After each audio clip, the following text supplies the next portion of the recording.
અને એવું સાંભળ્યું છે મેં કે આપણા ગુજરાતીઓ ત્યાં પણ પાન માવાની પિચકારીઓથી દિવાલો લાલ કલરની રંગી દેતા હોય છે. કાગડો છે ને એ બધે કાળો છે. ડાયરેક્ટ કમરમાંથી ચપ્પુ કાઢ્યું. 18 વર્ષનો છોકરો હશે ઈ. અને મને પાછો એમ કહે છે કે વડીલ જતા રહો, તમારા હારે લેડીઝ છે ને એમાં તમે બચી ગયા. તો મારું આ બધાને ઈ પૂછવાનું છે પોલીસને કે ઓનલાઈન પેમેન્ટ તમે કેમ ન લો? હું લીગલ દંડ ભરવા તૈયાર છું. મારે લીગલ ગવર્મેન્ટને પે કરવા છે, તો તમે ઓનલાઈન લો ને. શું કામ મારી પાસે કેશ લો છો? કેશનો મતલબ એમ થયો કે કરપ્શન. અહીંયા આવ્યા પછી મેં અત્યારે મારી ટિકિટ કરી નાખી 28 તારીખની. એટલે કારણ કે વહેલા કરી નાખી એવું? હા, મેં વહેલા કરી નાખી. એનું રીઝન છે કે અહીંયાનું પોલ્યુશન ને એટલું બધું અત્યારે આપણે વધી ગયું છે, તો ફેમિલી સાથે રહેવાની બહુ મજા હશે તમને. પણ આ પોલ્યુશનથી ને એનાથી હું ત્રાસી ગયો છું અત્યારે. ત્યાંના લોકોમાં સિવિક સેન્સ કેવી છે? એ લોકો એટલા શાંત અને પ્રેમાળ સ્વભાવના છે કે તમને ટચ કર્યું હોય ને કોઈ, તોય તમને સોરી કહેવાનો ત્યાં એક રૂલ છે કે સોરી શબ્દ એ આ કોમન શબ્દ છે. ને ત્યાં એવું ખરું કે જેવું હાઈ પ્રોફેશન એટલી રિસ્પેક્ટ મળે કે ત્યાં બધાને સેમ રિસ્પેક્ટ મળે? ત્યાં એવું કઈ છે જ નહીં. ત્યાં પ્લમ્બર એટલે તમને કહું ને એક ડોક્ટર જેટલી વેલ્યુ છે પ્લમ્બર. એવું કઈ ખરું કે તમને જે કામ નહોતું આવડતું એ તમારે ત્યાં જઈને કરવું પડ્યું ને પછી તમને આવડી ગયું? એને રસોઈ બનાવતા આવડી જાય. એને જિંદગીમાં અહીંયા વાસણ ના ધોયા હોય, મા બાપના ઘર નીચે ઉછરા હોય મા બાપ પાસે, એટલે એ વાસણ ધોતા હોય. આપણા ઇન્ડિયન્સ ત્યાં કેટલા પ્રમાણમાં જોવા મળે છે અને તેમાંથી ગુજરાતી કેટલા? 20% તો ઇન્ડિયન્સ જ છે. એમાં ગુજરાતી છે 15% જેટલા. તો ખાણીપીણીમાં શું ફરક છે તો એ લોકો આટલું જીવે છે? ત્યાં જો તમે ભેળસેળમાં પકડાયા તો લાઈફ ટાઈમ એટલે કે 20 વર્ષની કે 25 વર્ષની તમને જેલ કરી દે. હવે એવી કઈ વસ્તુ કે ગુણ ખરો જે યુકે ને આપણા ઇન્ડિયન્સ પાસેથી શીખવો જોઈએ? Hello, namaste, welcome to Rojkoj podcast. I am your host Ayusha. આજના વૈશ્વિક સમયનો સૌથી મોટો પ્રશ્ન એ છે કે ભારત આજે વિકાસની દિશામાં અન્ય દેશોની સરખામણીમાં કયા સ્થાન પર ઊભું છે? જીવનશૈલી, માનસિકતા અને તકના સ્તરે હાલ ભારતની પરિસ્થિતિઓ શું છે? આપણા એપિસોડનો આજે આ મહત્વનો ચર્ચાનો વિષય છે. અને આ ચર્ચા કરવા માટે આજે આપણી સાથે ઉપસ્થિત છે શૈલેષભાઈ, જે હાલ યુકેમાં રહે છે. ખૂબ ખૂબ સ્વાગત છે તમારું શૈલેષભાઈ. કેમ છો? હું એકદમ ફાઇન છું અને તમે મને જે ઇન્વાઇટ કર્યો એના માટે તમારો ખૂબ ખૂબ આભાર. તો કેવું લાગે છે અત્યારે ઇન્ડિયા આવીને? ઇન્ડિયા તો ઇન્ડિયા છે. ઓલ ઓવર ધ વર્લ્ડ તમે જુઓ, ઇન્ડિયા ઇઝ બેસ્ટ. પણ અહીંયા આવ્યા પછી મેં અત્યારે મારી ટિકિટ કરી નાખી 28 તારીખની. કારણ વહેલા કે કરી નાખી એવું? હા, મેં વહેલા કરી નાખી. એનું રીઝન છે કે અહીંયાનું પોલ્યુશન ને એટલું બધું અત્યારે આપણે વધી ગયું છે, તો ફેમિલી સાથે રહેવાની બહુ મજા હશે તમને. તમારા ફ્રેન્ડ સર્કલ બધું અહીંયા છે. પણ આ પોલ્યુશનથી ને એનાથી હું ત્રાસી ગયો છું અત્યારે. એટલે ટિકિટ વહેલા કરાવી નાખી? એટલે વહેલા કરાવી દીધી ટિકિટ પછી. બરાબર. કેટલા સમયથી છો તમે યુકેમાં? હું યુકેમાં 3 વર્ષથી છું. શું કારણ હતું ત્યાં શિફ્ટ થવાનું? શિફ્ટ થવાનું કારણ તો એવું હતું કે મારે મારા બિઝનેસનો ગ્રો કરવો હતો. એટલે મેં વિચાર્યું હતું કે હું કોઈક out of country, out of સિટીમાં મારું બિઝનેસને લઈ જાઉં. અને બીજું કે ફાઇનાન્શિયલ કન્ડિશન, મારી ફાઇનાન્શિયલ કન્ડિશન, હું ઘણા વર્ષથી કામ કરતો હતો પણ એટલું હું કમાતો નહોતો. તો મને એમ થયું કે ભાઈ હું બહાર જાઉં, કંઈક મારું જે નોલેજ છે એનું બહાર લઈને જાઉં તો મને થોડુંક વડે ઇન્કમ વધારે મળે એમ. બરાબર. તો બાય પ્રોફેશન તમે શું કરો છો? હું ત્યાં પહેલા ગયો તો મેં બહુ સ્ટ્રગલ કરી છે. પછી હું ફોટોગ્રાફી ફિલ્ડમાં અહીંયા હાલમાં છું. અને પછી ત્યાંય મેં પછી એમ જ કર્યું કે ભાઈ મારે ફોટોગ્રાફી જ કરવી છે. તો હું વીકેન્ડમાં ફોટોગ્રાફી કરું છું. અને હું જે 5 દિવસ હું જોબ કરું છું, સોમથી શુક્ર હું જોબ કરું છું. કયા ફિલ્ડમાં? હું ત્યાં એક કંપની છે વેટ્રોઝ કરીને, જે ફૂડ અને હોમ સેન્સની કંપની છે, હું એમાં જોબ કરું છું. ઓકે. તો તમે એજ્યુકેશન શું લીધેલું છે? મેં અહીંયા ઇલેક્ટ્રિક એન્જિનિયરિંગ કર્યું. બરાબર. પણ યુકેના બેઝ પ્રમાણે આપણે જોઈએ તો ત્યાં એજ્યુકેશનની એટલી વેલ્યુ નથી. તમે અહીંયા કોઈ પણ ફિલ્ડમાં તમે સ્ટડી કરી હોય, પણ તમારે ત્યાં જઈ અને પહેલા 5 વર્ષ માટે તમારે લેબર વર્ક કરવું જ પડે. બહુ ઓછા લોકો છે જેને ફિલ્ડ જોબ મળી જાય. લગભગ 5% લોકો પાસે ફિલ્ડ જોબ હશે. બાકી એવાય લોકો છે કે જે અહીંયા ડૉક્ટરની ડિગ્રીવાળા છે, તો ત્યાં એ વેરહાઉસમાં કામ કરે છે. અહીંયા પીએચડી કરેલા લોકો છે, એ ત્યાં વેરહાઉસમાં રેસ્ટોરન્ટમાં કામ કરે છે. એવા લોકો પણ મને મળ્યા છે. એટલે એજ્યુકેશનની બધી મગજમારીની બધું છે ને, એ બધું અહીંયા જ છે. ત્યાં તમારી કાબિલિયત, તમારી હોશિયારી, તમારી આવડત, એના પ્રમાણે જ તમને કામ મળે છે. અને પહેલું છે તમારું ઇંગ્લિશ નોલેજ. જો તમને સારું એવું ઇંગ્લિશ આવડતું હશે તો તમને સારી એવી જોબ મળશે. તમે કદાચ અહીંયા માસ્ટર ડિગ્રી કરી હોય પણ તમારું ઇંગ્લિશ નથી, તો તમને ત્યાં જોબ રેસ્ટોરન્ટમાં કે એમાં જ તમારે કરવાની આવશે. રાઈટ. અને ત્યાં એવું ખરું કે જેવું હાઈ પ્રોફેશન એટલી રિસ્પેક્ટ મળે કે ત્યાં બધાને સેમ રિસ્પેક્ટ મળે? આ વાત મને બહુ ત્યાંની ગમે છે કે ત્યાં મેનેજર હોય ને, તો એ મેનેજર એક એનું પદ છે, એની સેલરી કદાચ આપણી કરતાં વધારે છે, પણ એ મેનેજર એટલે એવું નથી કે મેનેજર બોસ છે આપણા, એ આપણી સાથે જ કામ કરે. આપણે રેસ્ટોરન્ટમાં હોય, કોઈ કામ કરતા હોય તો રેસ્ટોરન્ટમાં એવા રૂલ્સ હોય કે ભાઈ વીકમાં તમારે એક વખત ક્લિનિંગ કરવાનું હોય તો એમાં તમારે ટોયલેટ ક્લીન કરવું પડે, તો એમાં મેનેજરનો નંબર આવે, મેનેજર નહીં કરવાનું ક્લિનિંગ, ટોયલેટ મેનેજર પણ ક્લીન કરે, કારણ કે એનો એક ટાસ્ક છે. તો જે મેનેજર છે કે કલીગ છે બધા સેમ છે, તમારી સાથે જ કામ કરે, ફક્ત એની પોસ્ટ ઊંચી છે આપણા કરતાં, એની પાસે એટલો પાવર છે કે કોને રાખવા, કોને કાઢવા, કોને કેટલી શિફ્ટ આપવી, કોને ના આપવી, આટલું જ છે. બાકી કામ આપણી સાથે જ એને કરવાનું છે. આપણે જેમ અહીંયા નથી કે ભાઈ અહીંયા તમે એક પટાવાળા બની ગયા તો તમે બોસની જેમ વર્તન કરો, આવી બધી સિસ્ટમ ત્યાં નથી. એના કારણે એ લોકો આપણી કરતાં ઘણા આગળ છે. અને તમે અહીંયા યુકે ગયા એ પહેલા ઇન્ડિયામાં તમે શું કરતા હતા? હું અહીંયા ફોટોગ્રાફીના ફિલ્ડમાં જતો અને એસઆર ફોટોગ્રાફીના ફિલ્ડથી હાલમાં પણ મારું અહીંયા એ જ કામ ચાલે જ છે. અને મારો ભાઈ છે નાનો, એ અત્યારે મારો બિઝનેસ અહીંયા સંભાળે જ છે. ઓકે, તો તમે એન્જિનિયરિંગ કર્યું ને પછી આ ફિલ્ડમાં ગયા, એનું શું કારણ? હું એસઆર કંપનીમાં જોબ કરતો હતો, હજીરા. મેં લગભગ 1.5 વર્ષ ત્યાં જોબ કરી, પણ પછી અહીંની સેલરી એટલી છે નહીં. અહીંયા જે તમે સ્ટડી કરી છે એના બેઝ પ્રમાણે તમને સેલરી એટલી મળતી નથી. અને પછી મને એમ થયું કે જે મારા ઘરનો ઈએમઆઈ છે એ 17,000નો આવે છે, મારી સેલરી 15,000 છે, તો આમાં મારે સેટ નહોતું થતું. અને બીજું કે મારું પેશન હતું પહેલેથી, જ્યારે હું સ્ટડી કરતો ને ત્યારથી જ મને એમ હતું કે મારે ફોટોગ્રાફી જ કરવી છે. તો પછી મેં એ જ ફિલ્ડમાં એક કર્યું કે હવે આમાં જ આપણે આગળ વધીએ. ઓકે, તો તમે અહીંયાથી ત્યાં ગયા, શિફ્ટ થયા, ત્યારે તમને શું શું સ્ટ્રગલ પડી, તમારે શું કરવું પડ્યું?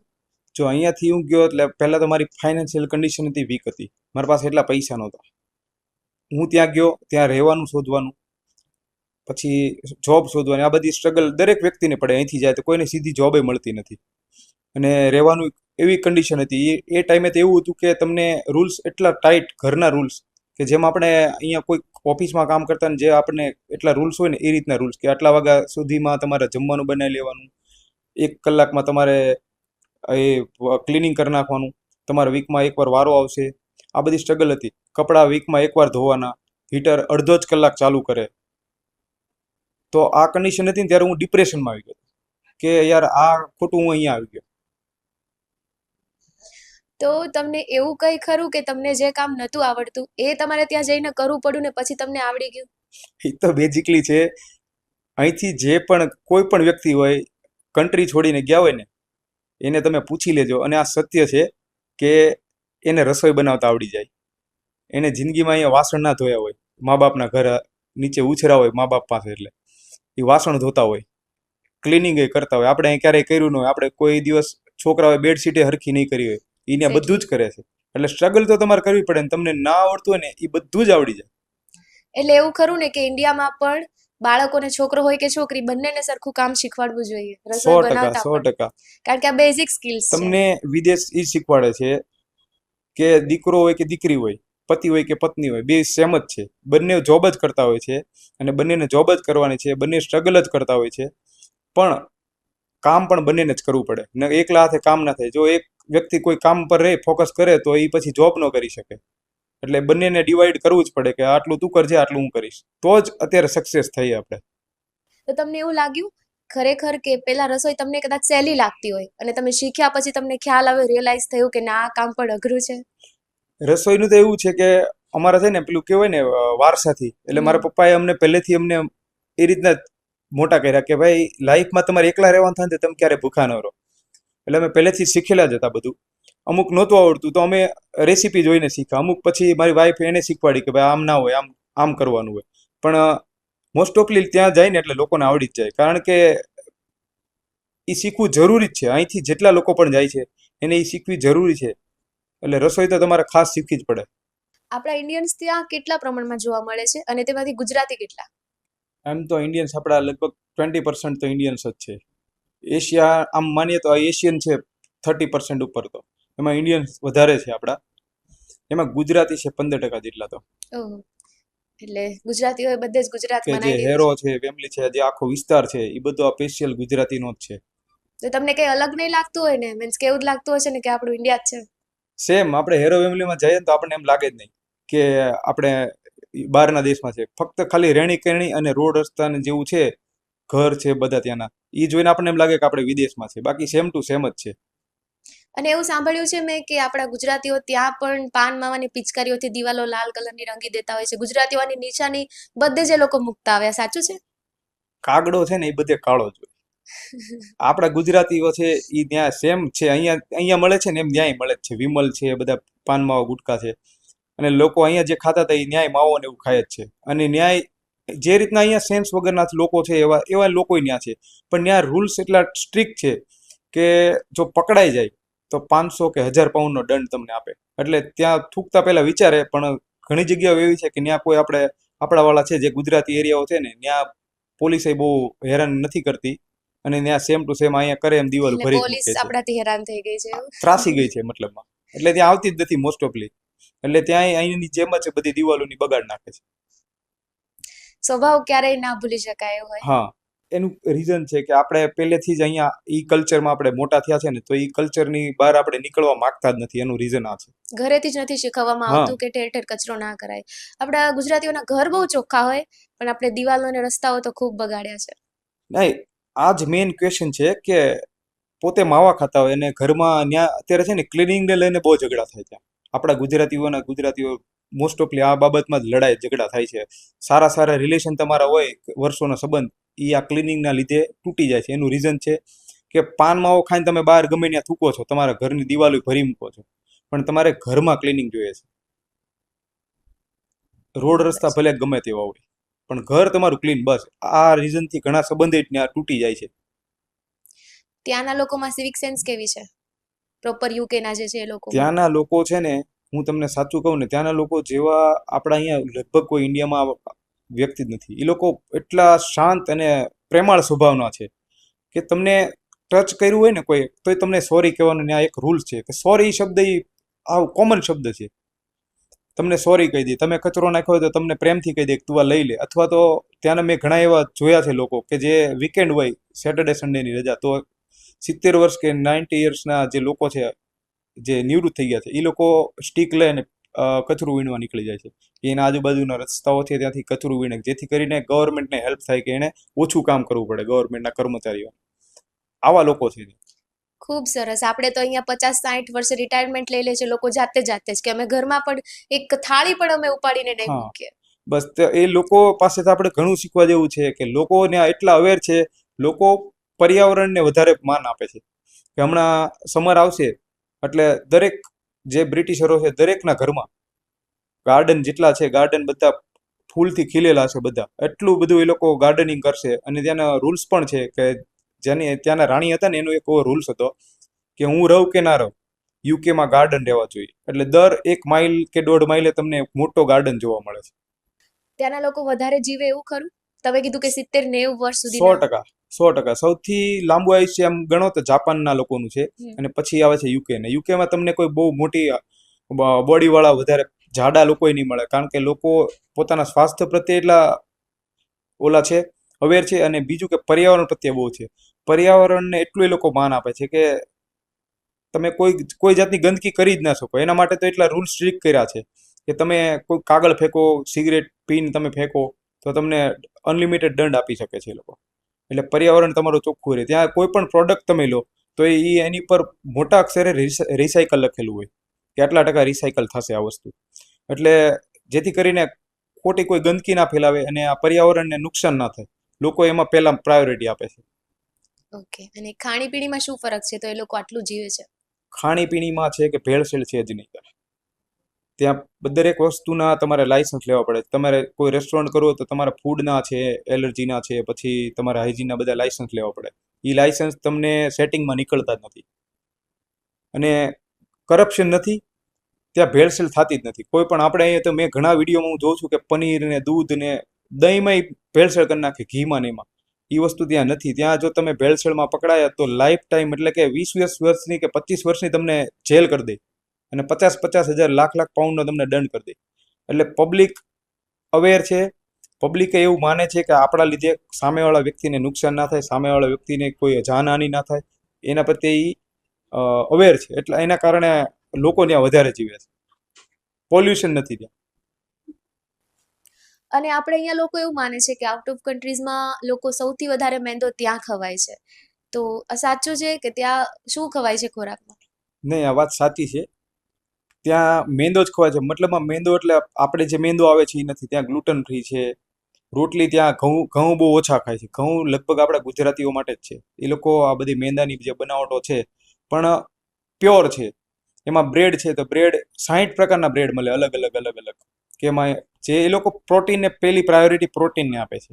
પ્રોટીન બોડી માટે બહુ જરૂરી છે. એટલે એ લોકો એ પ્રકારના જે બ્રેડ આવે છે એ જ બધું ખાય છે. બીજું છે કે સલાડ બહુ ખાય છે. આપણે અહીંયા ઓઇલી વાળું ઓઇલ વધારે ખાય. આપણે પકોડા છે, ભજીયા છે એ બનાવે તો એમાં એટલું તેલ હોય. તો એ લોકો એ ખોરાકને ખાતા જ નથી. એ લોકો ઓલિવ ઓઇલ ખાય છે. અને સલાડ માટે વધારે એ લોકો પ્રાયોરિટી કે સલાડમાંથી જ તમને એનર્જી મળશે. બીજું કે દૂધ, આપણે જેટલું દૂધ પીવાય છે ને વર્લ્ડમાં એટલું ક્યાંય પીવાતું નથી. એ લોકો સેમી સ્કીમ દૂધ પીવે છે. અને એ પીવા માટે નથી વાપરતા. એ લોકો ચા કે કોફી એવું બનાવે ને તો એમાં થોડું અમથું દૂધ નાખે. અને એ રીતના જેટલા લોકો વધારે દૂધ પીવે છે, આપણે કેવું છે કે અહીંયા દૂધ પીએ છે ને તો શાક ને દાળ ભાત ને એવું ખાતા એને હારે દૂધ પી લે. તો ઈ ખોરાક ઊંધો પડી જાય છે આપણે. એટલે આપણી બોડીને ઈ કામ જ નથી કરતું. એના કારણે આપણે કેન્સર છે, ડાયાબિટીસ છે, આ બધું વધારે છે. ત્યાં દૂધ પીતા જ નથી. એટલે ત્યાં કેન્સર લોકોને ત્યાંય થાય છે. પણ એના અલગ ઓના રીઝનના કારણે થાય છે. બાકી આ ખાવાના કારણે કેન્સર થયું હોય એવું બનતું નથી. જોવા જઈએ તો સૌથી વધારે કેન્સર ડાયાબિટીસ આપણા ઇન્ડિયામાં જ છે. આપણે લગભગ મને લાગે છે ને ત્યાં સુધી 2050ના અહેવાલ મુજબ દર એક ઘરે એક કેન્સર વાળો વ્યક્તિ હશે.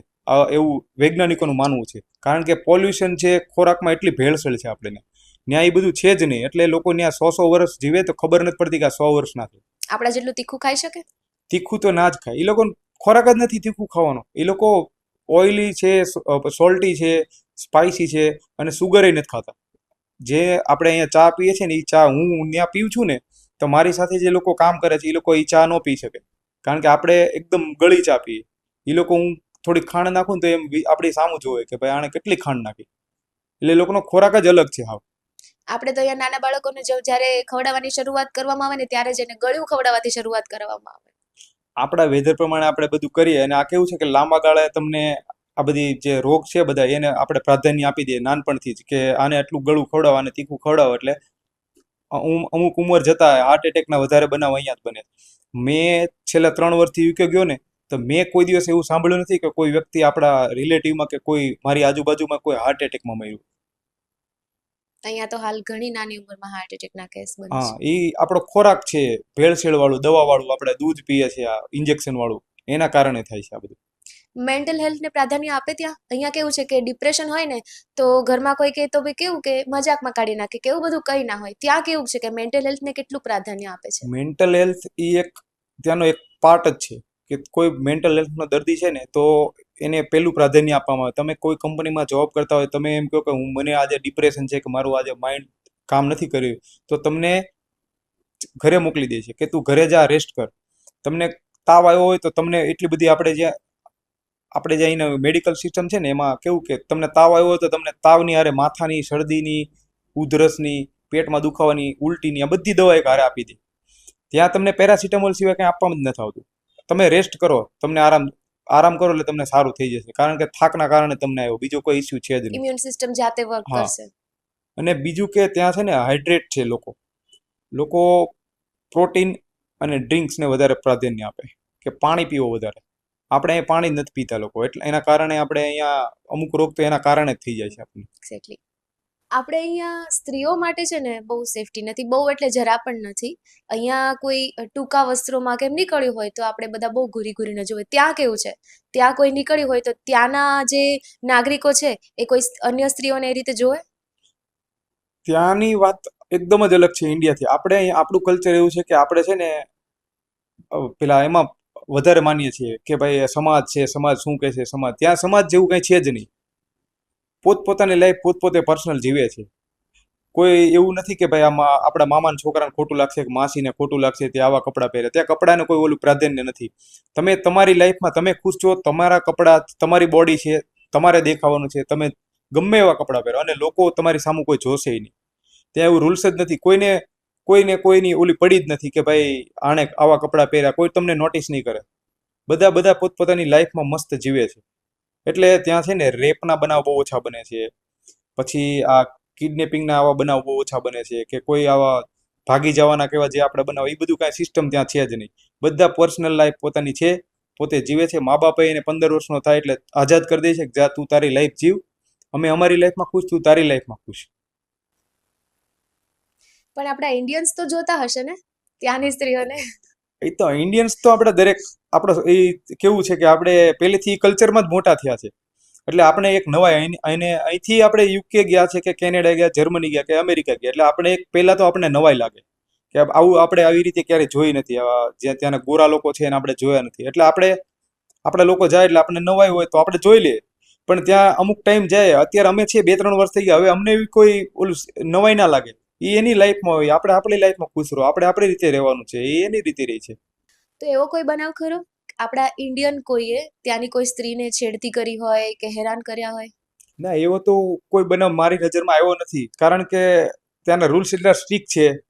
અને અહીંથી ગયા પછી તમને સમજ ઓટોમેટિકલી આવી જાય કે ભાઈ આપણે ત્યાં જે કરતા હોય ઇન્ડિયામાં, પણ અહીંયા આ બધું નહીં ચાલે, કારણ કે અહીંના કાનૂન એટલો કડક છે કે જો આમાં પકડાયા આપણે તો આપણી લાઈફ ટાઈમ આપણી લાઈફ બગડી જશે ને આપણા મા બાપે હેરાન થઈ જશે.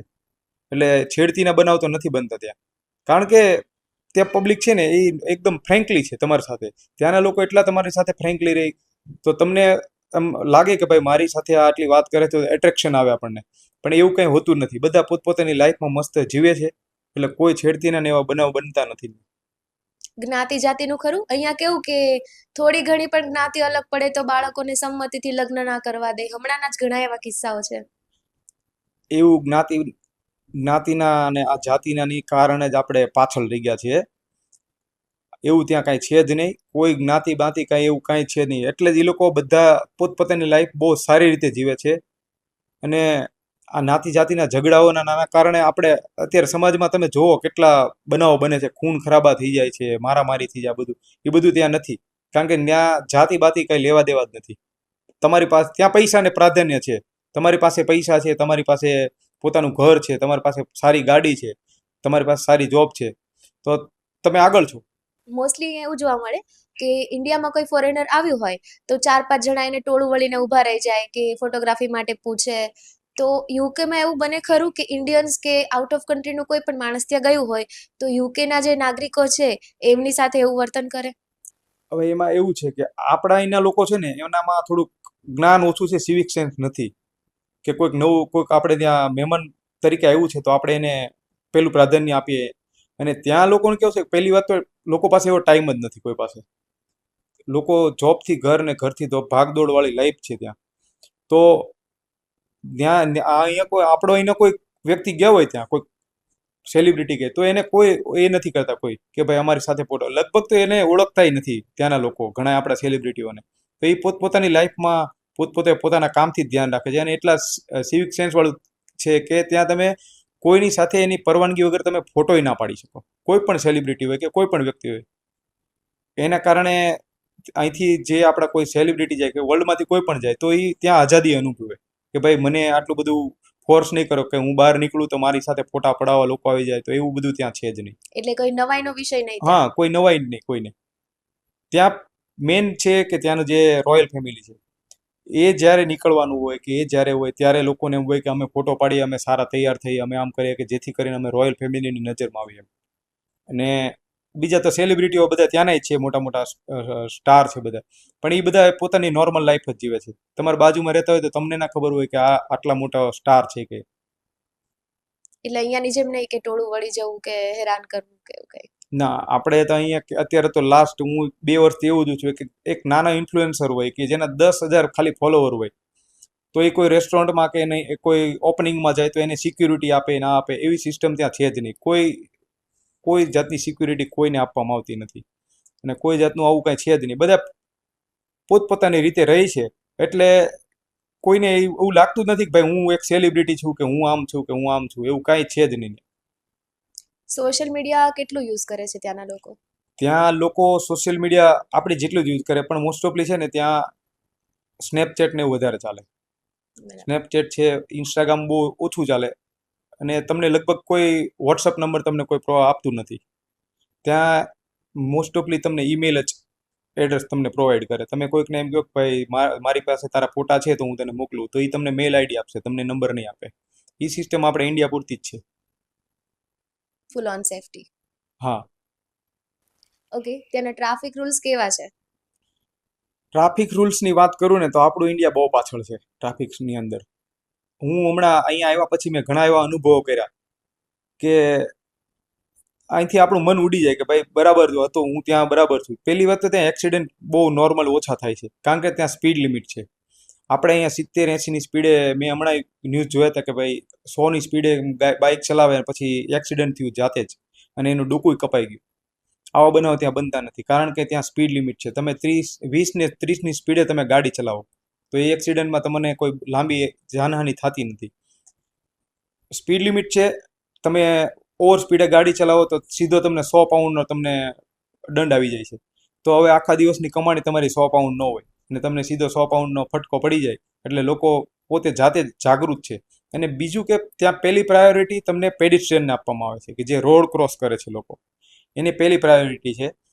કે જ્યાં ઝેબ્રા ક્રોસિંગ છે, ત્યાં ક્રોસિંગ છે તો ત્યાં તમારે ઊભું રહેવાનું. ત્યાં બટન દબાવો એટલે ત્યાં લાઇટ, જ્યારે ગ્રીન લાઇટ થાય ત્યારે રેડ લાઇટ થાય એટલે તમે ક્રોસ કરી જાઓ, બરાબર. અને બીજું કે અમુક ક્રોસિંગ એવા છે કે જ્યાં યલો કલરના એ મૂકેલા હોય છે, લાઇટ હોય છે, તો ત્યાંથી તમારે કોઈને પૂછવાનું નથી, ત્યાં તમે ઇઝી તમારો રોડ ક્રોસ કરી શકો. વાહનને ત્યાં ફરજિયાત ઊભું રાખવું પડે. કોઈ આવતું હોય કે ના આવતું હોય, તમારી ગાડી તમારે ત્યાં ધીમી કરવી જ પડે. આ રૂલ્સ છે ત્યાં. બરાબર, એટલે કોઈ યુકેનું સિટીઝન અહીંયા ઇન્ડિયા આવે તો એમને તો એડવેન્ચર જેવું જ લાગે ને, રોડ ક્રોસ કરવું એટલે. મારી સાથે ફ્લાઇટમાં એક કપલ હતું, યુકેથી જ હતું. એ લોકો ટ્રાવેલિંગમાં નીકળ્યા હતા. એ લોકો કદાચ ગોવા આવવાના હતા, તિરુવનંતપુરમથી ગોવા બાય સાયકલ. તો એ લોકો મને એમ કહેતા હતા કે અમે બોમ્બેનું ટ્રાફિક જોયું છે, અમે બેંગ્લોરનું ટ્રાફિક જોયું છે, અમારે હવે ગુજરાતનું ટ્રાફિક જોવું છે, કારણ કે અમે ઘણા વિડીયો એવા જોયા છે અહેમદાબાદના ને એના, કે બહુ ટ્રાફિક હોય છે સવારમાં અને સાંજે. તો એ કે અમારે એવું ટ્રાફિક જોવું છે. તો ત્યારે મેં એને એમ કીધું હતું કે તમે એકવાર આવો એટલે તમને એક્સપિરિયન્સ થઈ જશે ટ્રાફિકનો. બીજી વાર નામ નહીં લેશો આવવા હા, માટે. કારણ કે આપણે અહીંયા પબ્લિકને સેન્સ જેવું છે નહીં. હું હાલમાં તમને કહું, આ જેટલા સિગ્નલ મૂક્યા છે તો આમાં જે આપણી ટ્રાફિક પોલીસ છે એની થોડીક ભૂલ છે અને થોડીક પબ્લિકની છે. ટ્રાફિક પોલીસે એવા સિગ્નલ મૂકી દીધા છે 125 સેકન્ડ તમે ઊભા રહો અને પછી 30 સેકન્ડ તમારે જવાનું. તો હવે 30 સેકન્ડમાં કેટલાક લોકો નીકળે એક સાથે, ને 125 સેકન્ડ તમે ઊભા રહો તો કેટલું ટ્રાફિક થઈ જાય પાછળ. ને બીજું કે પબ્લિક અહીં ઊભું જ નથી થતું, કોઈ ઊભું રહેવા તૈયાર જ નથી. બધાને ખબર નહીં હું જલ્દી છે ઘરે જવાની, કે ખબર નહીં સેલરી ઓછી થઈ જતી હશે જોબમાંથી. પબ્લિક કોઈ સિગ્નલે ઊભું રહેવા તૈયાર નથી. એના કારણે એક્સિડન્ટના બનાવ બને છે, જેના કારણે નિર્દોષ લોકો અમુક એક્સિડન્ટનો ભોગ બને છે. હવે હું તમને કહું, 2-3 દિવસ પહેલાની વાત છે. હું એક જગ્યાએ જતો હતો, મેં રાઈટ સિગ્નલ બતાવ્યું અને મેં મારી કારને એ બાજુ વળવાનું હતું, ત્યાં મેં વાળી હતી. તો મારી આગળથી 3 છોકરા ટુ વ્હીલ ઉપર, જેના પગમાં ચપ્પલ હતા, 3-3ના, 17 થી 18 વર્ષના, એટલે એકેય પાસે લાયસન્સ નહીં હોય, નહોતું હેલ્મેટ, કે નહોતી ગાડીમાં પાછળ નંબર પ્લેટ, આવી બાઇક લઈને એ લોકો નીકળ્યા. ને મેં એને એમ કીધું કે ભાઈ મારે આ બાજુ વળવું છે, તને દેખાતું નથી? તો એ લોકોએ મારી આગળ બાઇક કરી દીધી અને ઊભું રાખ્યું, ડાયરેક્ટ કમરમાંથી ચપ્પુ કાઢ્યું. 18 વર્ષનો છોકરો હશે એ. અને મને પાછો એમ કહે છે કે વડીલ જતા રહો, તમારા લેડીઝ છે ને એમાં તમે બચી ગયા, બાકી આજે ખબર પડે એમ. એટલે આવા લોકો છે. તો પોલીસ તંત્ર અજાણ છે આવાથી, કે એના મા બાપને કાંઈ પડી નથી છોકરાઓની, પછી કે આ છોકરાઓમાં જ્ઞાન ઓછું છે, ખબર નથી પડતી મને. અને આજનો એક તમને કિસ્સો કહું કે આજે મેં એક જગ્યાએ મારી કાર પાર્ક કરી હતી, તો મારી પાછળ એક કાર પડી હતી. એ લગભગ 3 કે 4 મહિનાથી પડી છે, આખી ધૂળ ખાઈ ગયેલી કાર છે. તો જે ટ્રાફિક પોલીસ છે એને મારી કારને ટોઈંગ કરીને લઈ ગયા, તો એ પાછળ કાર પડી હતી ઈ નો લઈ ગયા. તો મેં ત્યાં જઈને એને પૂછ્યું કે ભાઈ તમે મારી કારને કેમ લીધી? આ તો વ્હાઇટ પટ્ટામાં પડી હતી. તો એણે મને એમ કીધું કે તમે નોન પાર્કિંગમાં મૂકી હતી. તો મેં એને કીધું કે તમે આ કારને કેમ ના ઉપાડી? તો આ નોન પાર્કિંગમાં 3 મહિનાથી પડી. પછી મેં કીધું ઓકે વાંધો નહીં, મારો વાંક છે તો હું તમને પે કરું છું. તો એણે મને 1000 રૂપિયાનો દંડ આપ્યો. તો મેં કીધું વાંધો નહીં, 1000 રૂપિયા હું આપું, પણ મારી પાસે કેશ નથી, હું તમને ઓનલાઈન કરું. તો મારું છે ને આ ટ્રાફિક જે કંટ્રોલર છે, ટ્રાફિક વિભાગ છે, આ ટ્રાફિક પોલીસને મારે એ પૂછવાનું છે કે આ કેશનો વહીવટ જ કેમ થાય છે?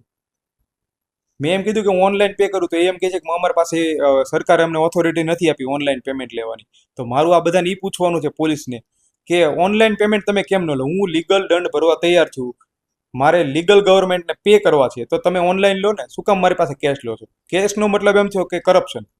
તમારે 1000માંથી તમારે 500 ખીચામાં નાખવા છે, 500 તમારી પાસે રાખવા છે, એટલે તમે. મેં એની પાસે સ્લીપ લીધી છે, અમારી પાસે સ્લીપ છે. 1000 રૂપિયાની.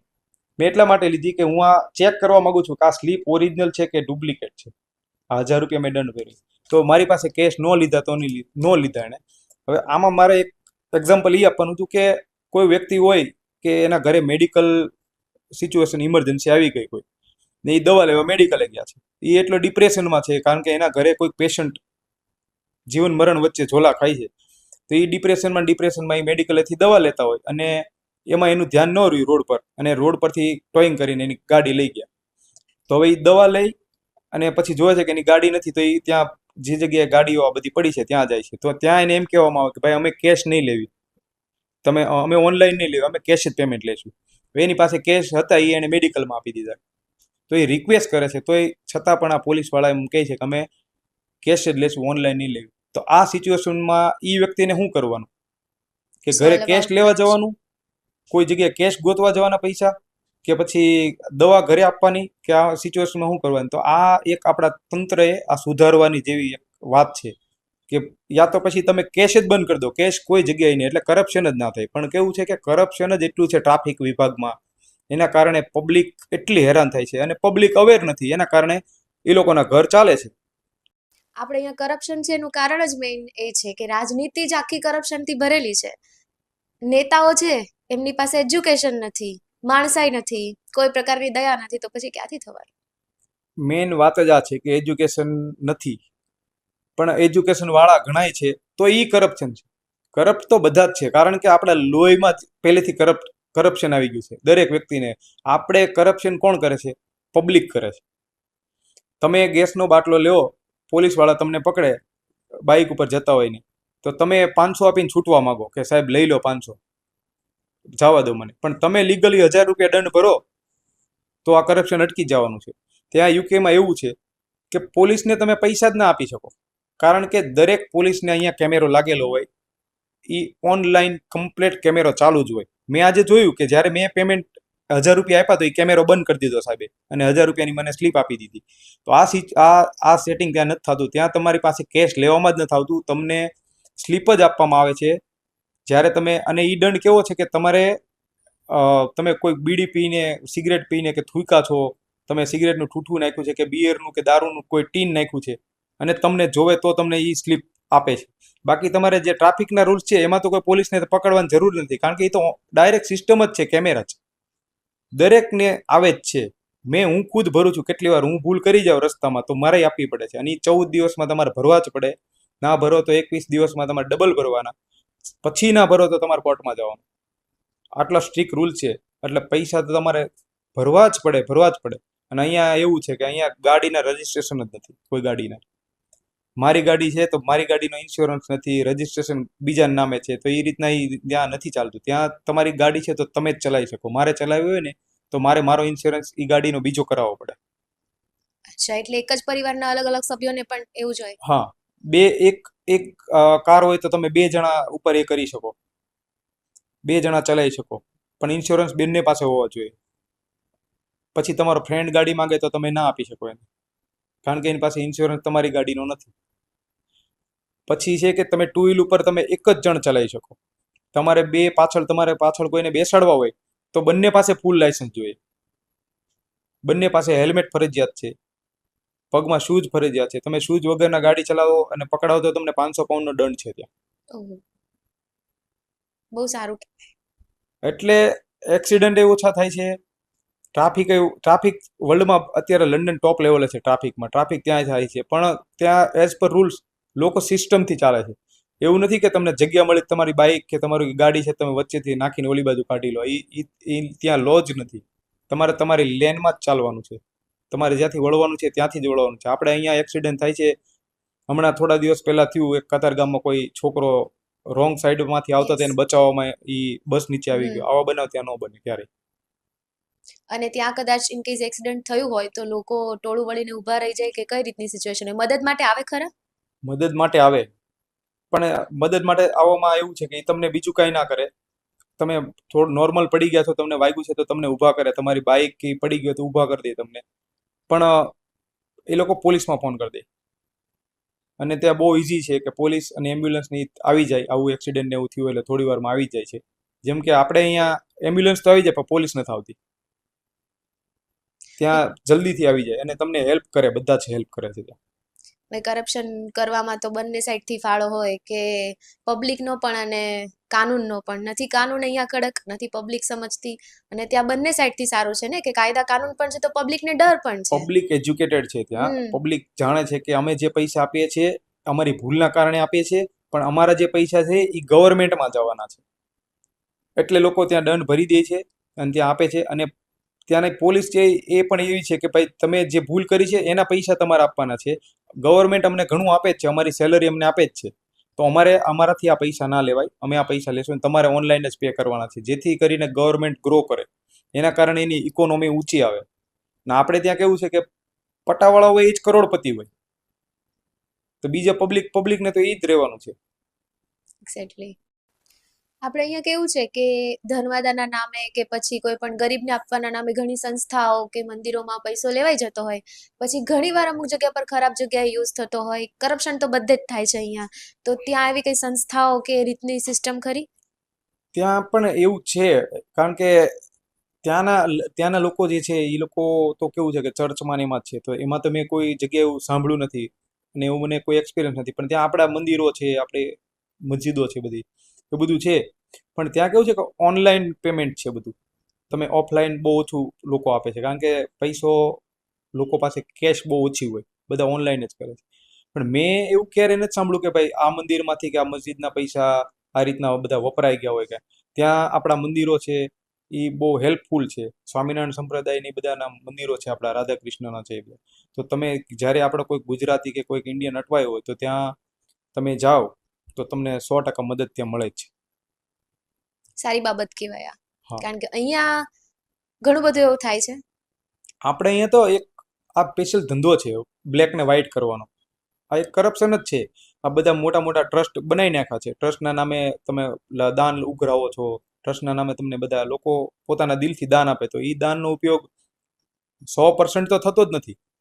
એમાંથી 50% થતો હશે અને 50% એ પૈસા પોતાના મોજ શોખમાં ને એમાં ઉડાવતા હશે. આપણે અહીં તો સ્પેશિયલી ધંધો જ છે આ. અત્યારે મેં હમણાં જોયું હતું કે કેટલી બધી ગૌશાળા ના બધા મંડપ હતા. એ 100% સારું છે. હું તો એમ કહું છું કે આ બહુ સારું કહેવાય આપણા ગુજરાતીઓ માટે કે આટલી બધી ગૌશાળાઓમાં આપણી ગાયનું ભરણ પોષણ થાય છે બધું. પણ આની પાછળ જે ઘણા એવા રીઝન છે કે આટલી ગૌશાળા હોવા છતાં કતલખાનામાં કેટલી ગાયો રોજ જાય ને કેટલી પકડાય છે. આજે આપણા ગૌરક્ષકો છે, જો હાઈવે ઉપરથી બધી ગાડીઓ પકડે તો હું જોતો હોય ઘણી વાર કે આટલું બધું જો પકડાતું હોય તો પછી આમાં કરપ્ટ છે કોણ? આ બધા આટલી બધી ગૌશાળાઓ છે, આટલા બધા ગૌરક્ષકો છે આપણા, તો પછી આ કરે છે કોણ? આ મેઇન મુદ્દો આ છે. આપણા લોકોનું એટલું બધું બ્રેન વોશ થયેલું છે કે લોકો દાન દેવા માટે બહુ ઇનડિરેક્ટ વેમાં જાય છે. જો ડિરેક્ટલી દાન આપી શકતા હોય કે ભાઈ ગાય છે રસ્તા રોડ ઉપર, સ્ટ્રીટ એનિમલ્સ જે છે ને એ લોકોને હેલ્પ કરવાની ખૂબ જરૂર છે. પણ આપણે બહુ વાયા થઈએ છીએ કે મંદિરોમાં જઈએ કે પછી કોઈ સંસ્થામાં જઈએ, ડિરેક્ટલી કોઈને દાન નથી કરવું. બાકી આ વસ્તુ જો ડિરેક્ટલી થઈ જતી હોય ને તો ઘણું બધું ઓછું થઈ જાય, પણ લોકોને એ લેવલ સુધી સમજ નથી. હું તો એમ કહું છું, મારું માનવું એવું છે કે તમારે દાન દેવાની કોઈ જરૂર જ નથી. પેલું તમારી પાસે પૈસા છે તો તમે તમારા પરિવારમાં જે નાનો વ્યક્તિ છે, તમારા ગામનો કે તમારા સોસાયટીનો, તમારા ફેમિલીનો જે નાનો વ્યક્તિ છે, તમે એને પૈસાની મદદ કરો કે ભાઈ હું તને 5 લાખ રૂપિયા આપું, તું તારો બિઝનેસ ઉભો કર, ખૂબ સાચી વાત.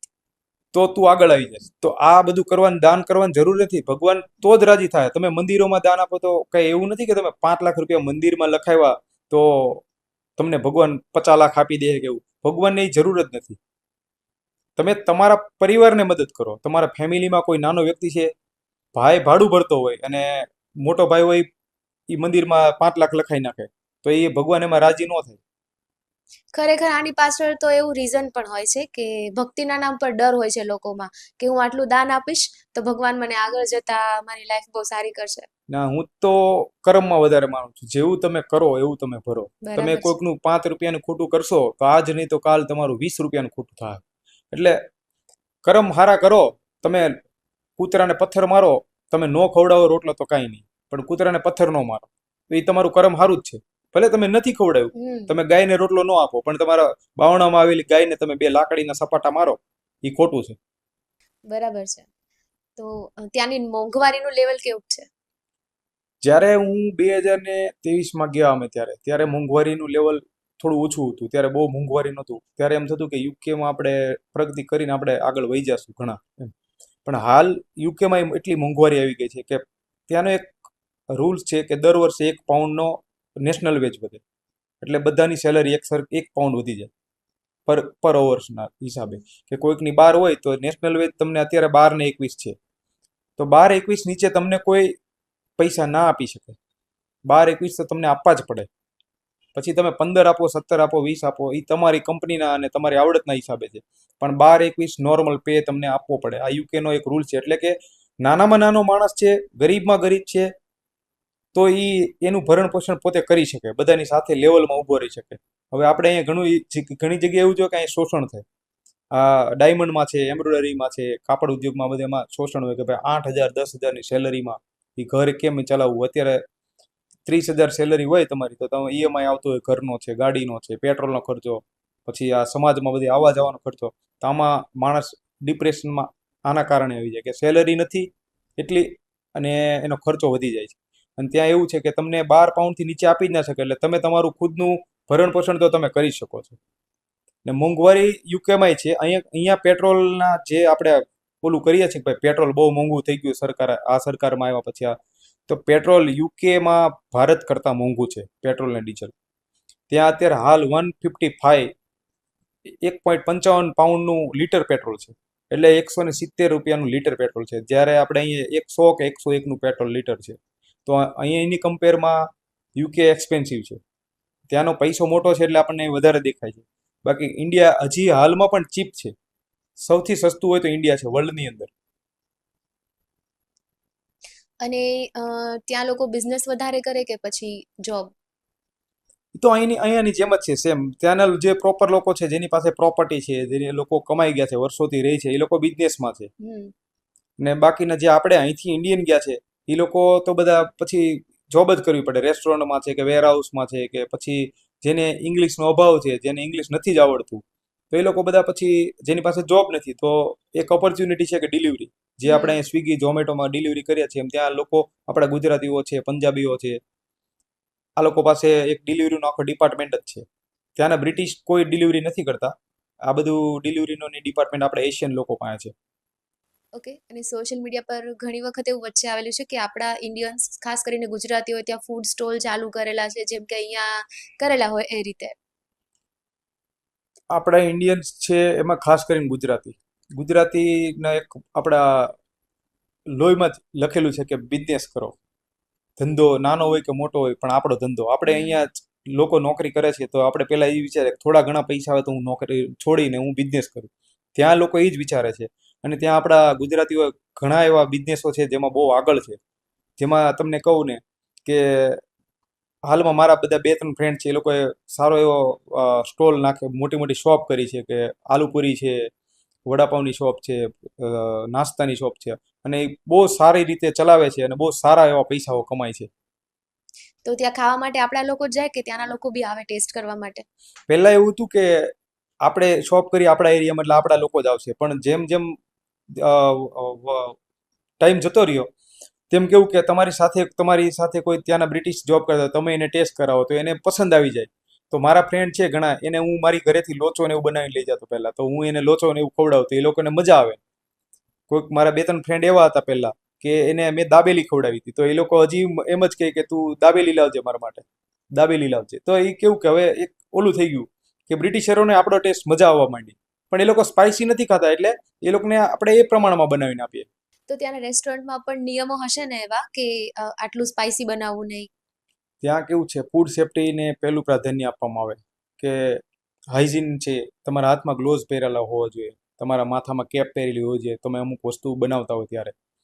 પછી છે કે તમારી પાસે બધા લાયસન્સ જોઈએ ફૂડ સેફ્ટીના. કોઈક વ્યક્તિને એલર્જી છે, કોઈકને સિંગદાણાની એલર્જી છે. હવે તમે દાબેલીમાં એને સિંગદાણા નાખી દીધા ને એને કંઈ થયું તો તમને પ્રોબ્લેમ થઈ જાય. તમને 40-50 હજાર પાઉન્ડનો દંડ આપી દે. કોઈકને સ્પાઇસી નથી ખાવું અને તમે એને સ્પાઇસી આપી દીધું તો એ તમારી ઉપર ક્લેમ કરી શકે. આ બધા રૂલ્સ છે. પણ બહુ ઓછા બનાવ બને છે કારણ કે લોકો અવેર છે. જે લોકોએ શોપ કરી છે એ લોકો અવેર છે. એ તમને પહેલા જ પૂછી લે છે કે કોઈ તમને એલર્જી છે કે નથી, તમને સ્પાઇસી જોઈએ છે કેવું જોઈએ છે. એટલે બહુ રેર કેસમાં આવું બને છે. ઓકે, તો સ્ટ્રીટ ફૂડ તો રેર જ હશે ને ત્યાં, કારણ કે એટલું હાઇજીન મેન્ટેન કરે છે એ લોકો તો. અને સ્ટ્રીટ ફૂડ બહુ છે, અને ત્યાં ઘણી જગ્યાએ સેન્ટ્રલ એરિયો છે, ત્યાં તો કેવું છે કે દર ગુરુવાર છે, રવિવાર છે, તો ત્યાં કેવું કે કાઉન્સિલમાંથી તમારે પરમિશન લેવાની, અને તમે એ જગ્યા રેન્ટ ઉપર લો એક દિવસના કે વીકના હિસાબે, અને તમે તમારો સ્ટોલ કરી શકો. પણ તમારી પાસે પૂરતા લાયસન્સ, પૂરતા પુરાવા હોય, અને ત્યાંની રેસીપી તમને આવડતી હોય, તો તમે તમારો સ્ટોલ કરી શકો છો. અને લોકો કરે છે, આપણાવાળા ત્યાં બહુ કમાય છે સારામાં સારું. ઓકે, અને ત્યાં એવું ખરું કે ત્યાંના જે પેકેટ ફૂડ્સ છે કે કોકા કોલા છે, તો એમાં શુગરનું પ્રમાણ ઓછું છે? ત્યાં અલગ અલગ આપણે જે અહીંયા કોકો કોલાની મળે છે ને, ત્યાંનું પેકેજિંગ, એક પહેલી વાત તો કોઈ પણ પ્રોડક્ટ છે, આપણી બાલાજીની વેફર છે કે ગોપાલના સેવ મમરા છે કે હલ્દીરામની વસ્તુ છે, કોઈ પણ હોય, તો તેનું પેકેજિંગ અલગ છે અહીંના પેકેજિંગ કરતાં. ત્યાં પહેલું એ લખવામાં આવે છે કે કેટલા ટકા આ કોથળી છે, કેટલા ટકા રિસાયકલ થશે. ઓકે. પર્યાવરણને પહેલી પ્રાયોરિટી આપવામાં આવે છે. એટલે ત્યાંનું પેકેજિંગ અલગ છે, યુકેનું પેકેજિંગ. અને બીજું કે કોઈ પણ વસ્તુ હોય ને ત્યાં, તો એને એ રીતના શુદ્ધતાના હિસાબે જોવામાં આવે છે કે આમાં કોઈ ભેળસેળ તો નથી ને, જેથી કરીને કોઈ પબ્લિકને પ્રોબ્લેમ ના થાય. ઓકે, તો ત્યાંની પબ્લિક અને ગવર્મેન્ટ દ્વારા જો કોઈનામાં ટેલેન્ટ છે, કલા છે, તો એને અપ્રિશિએટ કરવામાં આવે છે કે નથી આવતું? 100%. ત્યાં તમારી પાસે નોલેજ છે, તમારી પાસે કોઈ એવી કલા છે, તો તમને લોકો સામેથી પ્રમોટ કરે કે તમે આગળ જાઓ. તમને ગવર્મેન્ટ તમને આગળ લઈ જવા માંગે. અહીંયા જેમ નથી કે ભાઈ અહીંયા તમારી પાસે કલા છે, તમને કંઈ આવડત છે, તો અહીંથી તમને દબાઈ દેવામાં આવે. મેં એવું સાંભળ્યું હતું કે જ્યારે વેક્સિન આપણે કોરોના નથી, તો વેક્સિન બનાવવાવાળા ઘણા એવા લોકો હતા, તો એને ગાયબ કરી દેવામાં આવે, અથવા તો એને બોલવા દેવામાં ના આવે, અથવા તો એને પૈસાના ઓલાથી દબાઈ દે કે ભાઈ તને આટલા પૈસા આપી, તારે કાંઈ કરવાનું નથી. આવી સિસ્ટમ ત્યાં નથી. ત્યાં તમારા ટેલેન્ટના પૈસા છે. તમે કોઈ કંપનીમાં કે કોઈ પણ જોબમાં હોય, તમારી પાસે નોલેજ સારું છે, તો તમે 1 કે 2 મહિનામાં તમે મેનેજર પણ બની જાઓ. ત્યાં એવી પણ છે કંપનીઓ કે તમે વર્કર તરીકે લાગ્યો અને 2 મહિનામાં તમને મેનેજરનું પદ આપી દે તમારું ટેલેન્ટ જોઈને. બરાબર. અહીંયા ઇન્ડિયામાં ખાસ કરીને કલાને બહુ મહત્વ નથી આપવામાં આવતું, ઉલટાનું ટ્રોલ કરવામાં આવે છે જો કોઈનામાં કલા હોય તો. આપણે તો અહીંયા કેવું છે કે પૈસો જ પહેલી પ્રાયોરિટી આપે, તમને દબાઈ દેવામાં આવે. કરપ્શન જ એટલું છે.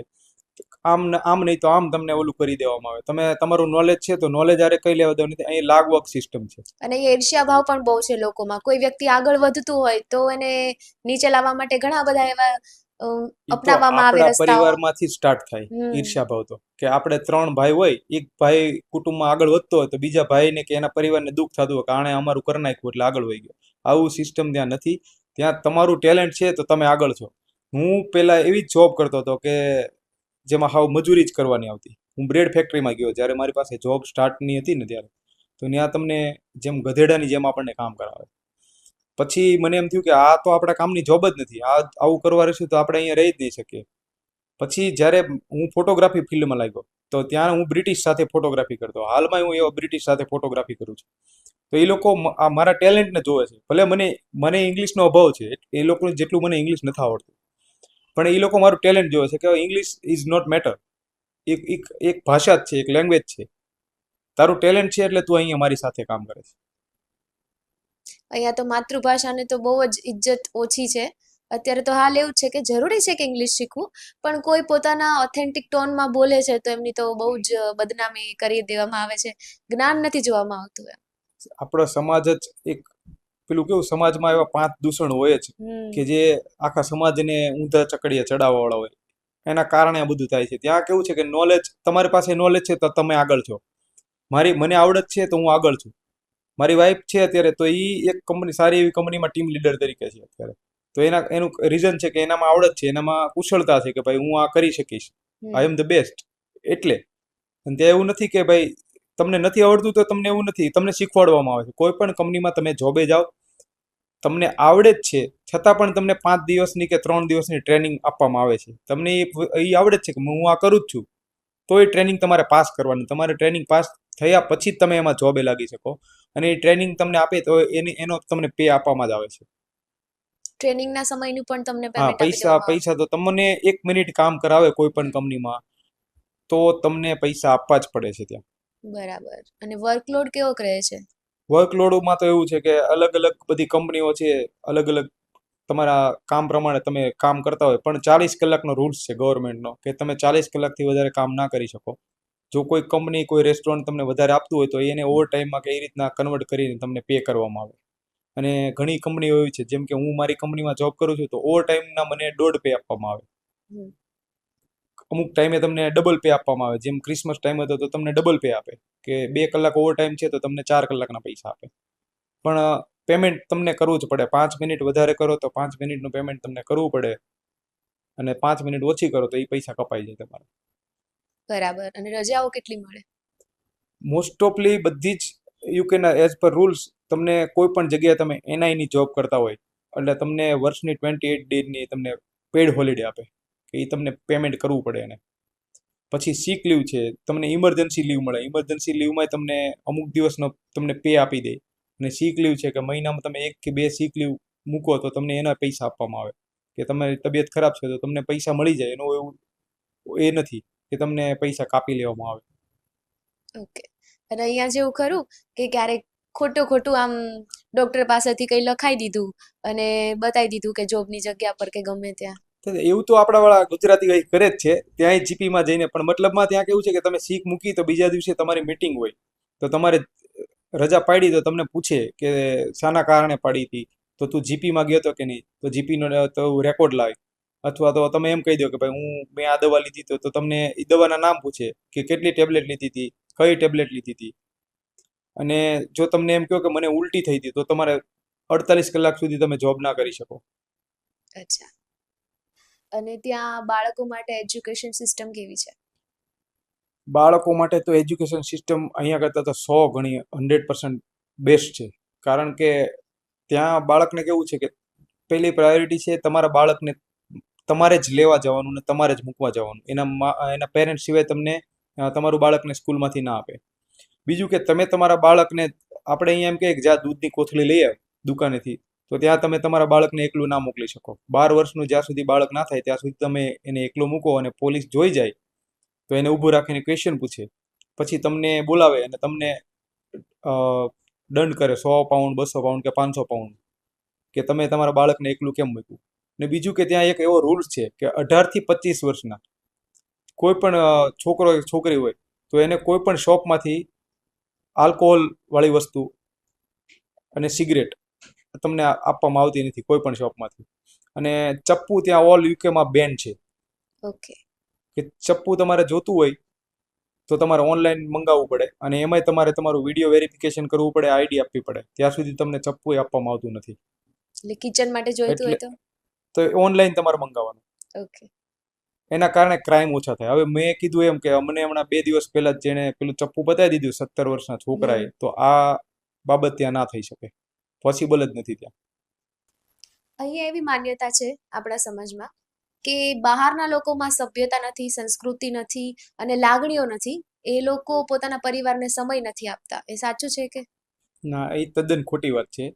બહારના લોકોમાં જેટલી સભ્યતા ને એ છે ને સમય આપવાની વાત, તો ત્યાં બાળક નાનું છે ને તો એને એની માતા વધારે નથી સાચવતી, એને એના પિતા વધારે સાચવે. આપણે જેમ અહીંયા કેમ કે બાળક છે તો એની માને જ સાચવવાની, એને બાપા નું સાચવે. એ સિસ્ટમ ત્યાં નથી. ત્યાં એના પપ્પા હોય ને એને વધારે એ હોય, લાગણી હોય, અને એ જ વધારે સાચવતા હોય. હું ઘણી જગ્યાએ જોઉં છું કે પપ્પા એના ખંભા ઉપર છોકરાને બેહાડીને જતા હોય, અને માના હાથમાં પર્સ હોય ને એ એની શોપિંગમાં મસ્ત હોય. તો આપણે અહીંયા ને ત્યાં એટલો ડિફરન્ટ છે કે આપણે અહીંયા ફક્ત બાળકોને એને મા પૂરતું સીમિત છે, અને પપ્પા કમાવામાં ધ્યાન દે. ત્યાં બંને કમાતા હોય, બંને ધ્યાન રાખે, પણ પપ્પા વધારે ધ્યાન રાખે. મેં એવું ઘણી જગ્યાએ જોયું છે. અને લાગણીની એની બધી વાત છે તો આપણી કરતાં એ લોકો બહુ સેન્સિટિવ છે. એ લોકોને જરાક કંઈક કોઈકને વાગ્યું કે એમ થયું તો આપણે કેવું કે ભાઈ વાગ્યું હોય, હવે એમાં શું થઈ ગયું, આટલું છે એમાં જરાકમાં આટલામાં રોવા માંડ્યો. ત્યાં એ નથી સિસ્ટમ. ત્યાં બહુ એ લોકો ગભરાઈ જાય છે કે આટલું વાગ્યું, નાના છોકરાને કંઈક વાગ્યું તો એ લોકો બહુ ગભરાઈ જાય કે આને કેમ વાગી ગયું, મારી ભૂલ છે. આવું બધું બહુ એ લોકો લાગણીશીલ છે. અને બીજું કે ત્યાં બાળકો છે ને એને એના મા બાપથી ઓલા કરવામાં નથી આવતા. એને એના મા બાપ પૂરેપૂરો ટાઈમ આપે છે. વીકેન્ડ છે તો એના ગાર્ડનમાં, કારણ કે ત્યાં ઠંડીનું પ્રમાણ વધારે છે હાલમાં, તો 5 દિવસની જોબ હોય, પણ જ્યારે વીકેન્ડ હોય તો એના બાળકો લઈને લોકો ગાર્ડનમાં એમાં ફરજિયાત. અને ત્યાંના રૂલ્સ છે કે તમારા બાળકને ફરજિયાત તમારે વીકમાં એકવાર ગાર્ડનમાં લઈ જવાનું. બરાબર. અને ત્યાં એવી સિસ્ટમ કરી કે અહીંયા લગ્ન થાય તો આપણી પ્રથા છે કે દીકરીઓ સાસરે જાય ને પછી દીકરી છે એના સાસરિયામાં એના પતિના ફેમિલી સાથે રહે. તો ત્યાં કેવી સિસ્ટમ છે? ત્યાં મોસ્ટ ઓફલી લગ્ન બહુ ઓછા થાય છે. ત્યાં લોકો લિવ ઇનમાં રહે છે, પોતાની ફ્રીડમ લાઈફ છે. મને મારી વાઈફ સાથે ના ફાવ્યું, ઓકે, રિલીઝ કરી દે છે. બીજી કોઈ છોકરી હોય તો એની સાથે અફેર કરે છે. એ રીતના જ છે. ત્યાં લિવ ઇનમાં લોકો વધારે રહે છે, અને ત્યાંની સ્ત્રીઓ છે એના બાળકો હોય છે. ઘણી સ્ત્રીઓ છે કે એને ચાર બાળક હોય તો ચારે ચારના ફાધર અલગ હોય છે, કારણ કે એ લિવ ઇનમાં જ રહે છે. ના પોસાય તો છૂટું. એટલે એ લોકો પોતાની ઉપર સ્ટ્રેસ લેવા નથી માંગતા. તો પછી એ બાળકો હેરાન ના થાય આ સિચ્યુએશનમાં? તો બાળકો હેરાન ના થાય ત્યાં, કારણ કે 15 વર્ષનો રૂલ છે. 15 વર્ષ પછી બાળક પોતે કમાવા માંડે છે, આઝાદ થઈ જાય છે. એ એની લાઈફ, પર્સનલ લાઈફ પોતે જીવવા માંડે છે. અને બીજું કે ગવર્મેન્ટ ત્યાં એટલી હેલ્પ કરે છે, ચાઇલ્ડ કેરમાં લોકોને એટલી હેલ્પ મળે છે કે જે બીજા કોઈ કન્ટ્રીના લોકો છે, ભારત સિવાયના, એ લોકો ચાઇલ્ડ બેનિફિટ બહુ લે છે. કે એક બાળક છે તો બીજું બાળક નો જન્મ કરે એટલે કેવું ગવર્મેન્ટ એને દર વીકલી એને પેમેન્ટ કરે, 140 પાઉન્ડ કેમ કંઈ આપે છે દર વીકના. તો આવા જે તુર્કીશ લોકો છે, પાકિસ્તાની છે, બધા લોકો છે, એ લોકો કેવું કે 5, 6, 7 એટલા બાળકો હોય. તો એ લોકોનું કેવું કે ઘરનું તંત્ર ચાલ્યા જ કરે આમાંથી જ, બાળકોમાંથી જ. અને પૂરેપૂરું બેનિફિટ એ લોકો જ લે છે. એટલે બાળકોનો તમામ ખર્ચો ગવર્મેન્ટ તરફથી? હા, બરાબર. ગવર્મેન્ટ જ બધું આપે છે. જ્યાં સુધી તમારું બાળક 12 કે 15 વર્ષનું ના થાય ત્યાં સુધીનો ખર્ચો બધો બાળકનો મોસ્ટ ઓફલી ગવર્મેન્ટ આપે છે. અને ગવર્મેન્ટના રૂલ્સ હેઠળ જ તમારું બાળક તૈયાર થાય છે. તમે એવું નથી કે તમે તમારા બાળકને આ સ્કૂલમાં મૂકવું છે તમે ત્યાં મૂકી દો એમ. જે કાઉન્સિલ નક્કી કરે એ સ્કૂલમાં તમે તમારા બાળકને ભણવા મૂકી શકો. ઓકે. એ કઈ રીતે કે કાઉન્સિલ કયા બેઝ પર નક્કી કરે કે બાળકને કઈ સ્કૂલમાં મૂકવાનું? હવે એવું છે કે આપણે વરાછો રોડ છે તો વરાછો રોડે પીપી સવાણી સ્કૂલ છે, 10 સોસાયટીની વચ્ચે પીપી સવાણી સ્કૂલ છે, અને બીજી કોઈ સ્કૂલ છે. તો ગવર્મેન્ટ, જે કાઉન્સિલ છે એ નક્કી કરે કે તમારા ઘરથી કઈ સ્કૂલ કેટલી દૂર છે, તમારા બાળકનું કેટલું ટેલેન્ટ છે, કયા ફિલ્ડમાં એને એ છે. એ પ્રમાણે તમને કાઉન્સિલ નક્કી કરે તમારા બાળકને આ સ્કૂલમાં જ તમારે મૂકવાનું છે. ઓકે. અને તમે કહ્યું કે ક્યારેક લિવ ઇનમાં રહેતા હોય તો કદાચ હસબન્ડ વાઈફને ડિવોર્સ થઈ જતા હોય તો છોકરા, ચલો એને ફાઇનાન્શિયલી તો હેલ્પ મળી ગઈ, ઇમોશનલી એ લોકો હેરાન નહીં થતા હોય? ના, કારણ કે જો પેલા ત્યાં કેવું છે કે ગર્લફ્રેન્ડ બોયફ્રેન્ડ હોય તો જ્યારે એની બાળકની માં બને પછી એના ફાધર એમ કે મારે તારી સાથે નથી રહેવું, તો એલોમની સિસ્ટમ છે કે તમે મને, મારા બાળક છે એના માટે ભરણ પોષણ માટેના મને આટલા પૈસા આપી દો, તમે રિલીઝ થઈ જાઓ, છૂટા થાવ.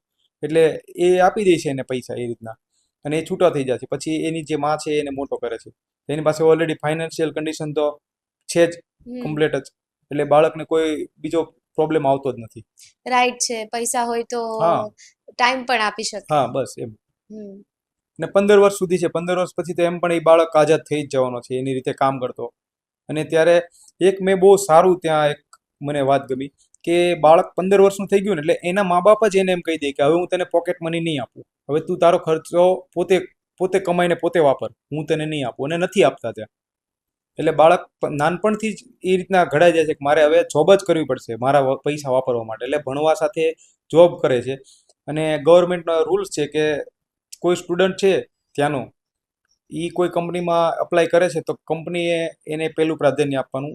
એને બીજા કરતાં 1-2 પાઉન્ડ ઓછા આપે છે નાનો બાળક હોય એટલે, પણ એને જોબ પર રાખવો પડે છે. અને કંપની રાખે જ છે એને જોબ પર. એટલે જોબ જલ્દી મળી શકે ત્યાં? હા, સ્ટુડન્ટ ત્યાંના જે લોકલ સ્ટુડન્ટ છે એને જોબ જલ્દી મળી જાય છે.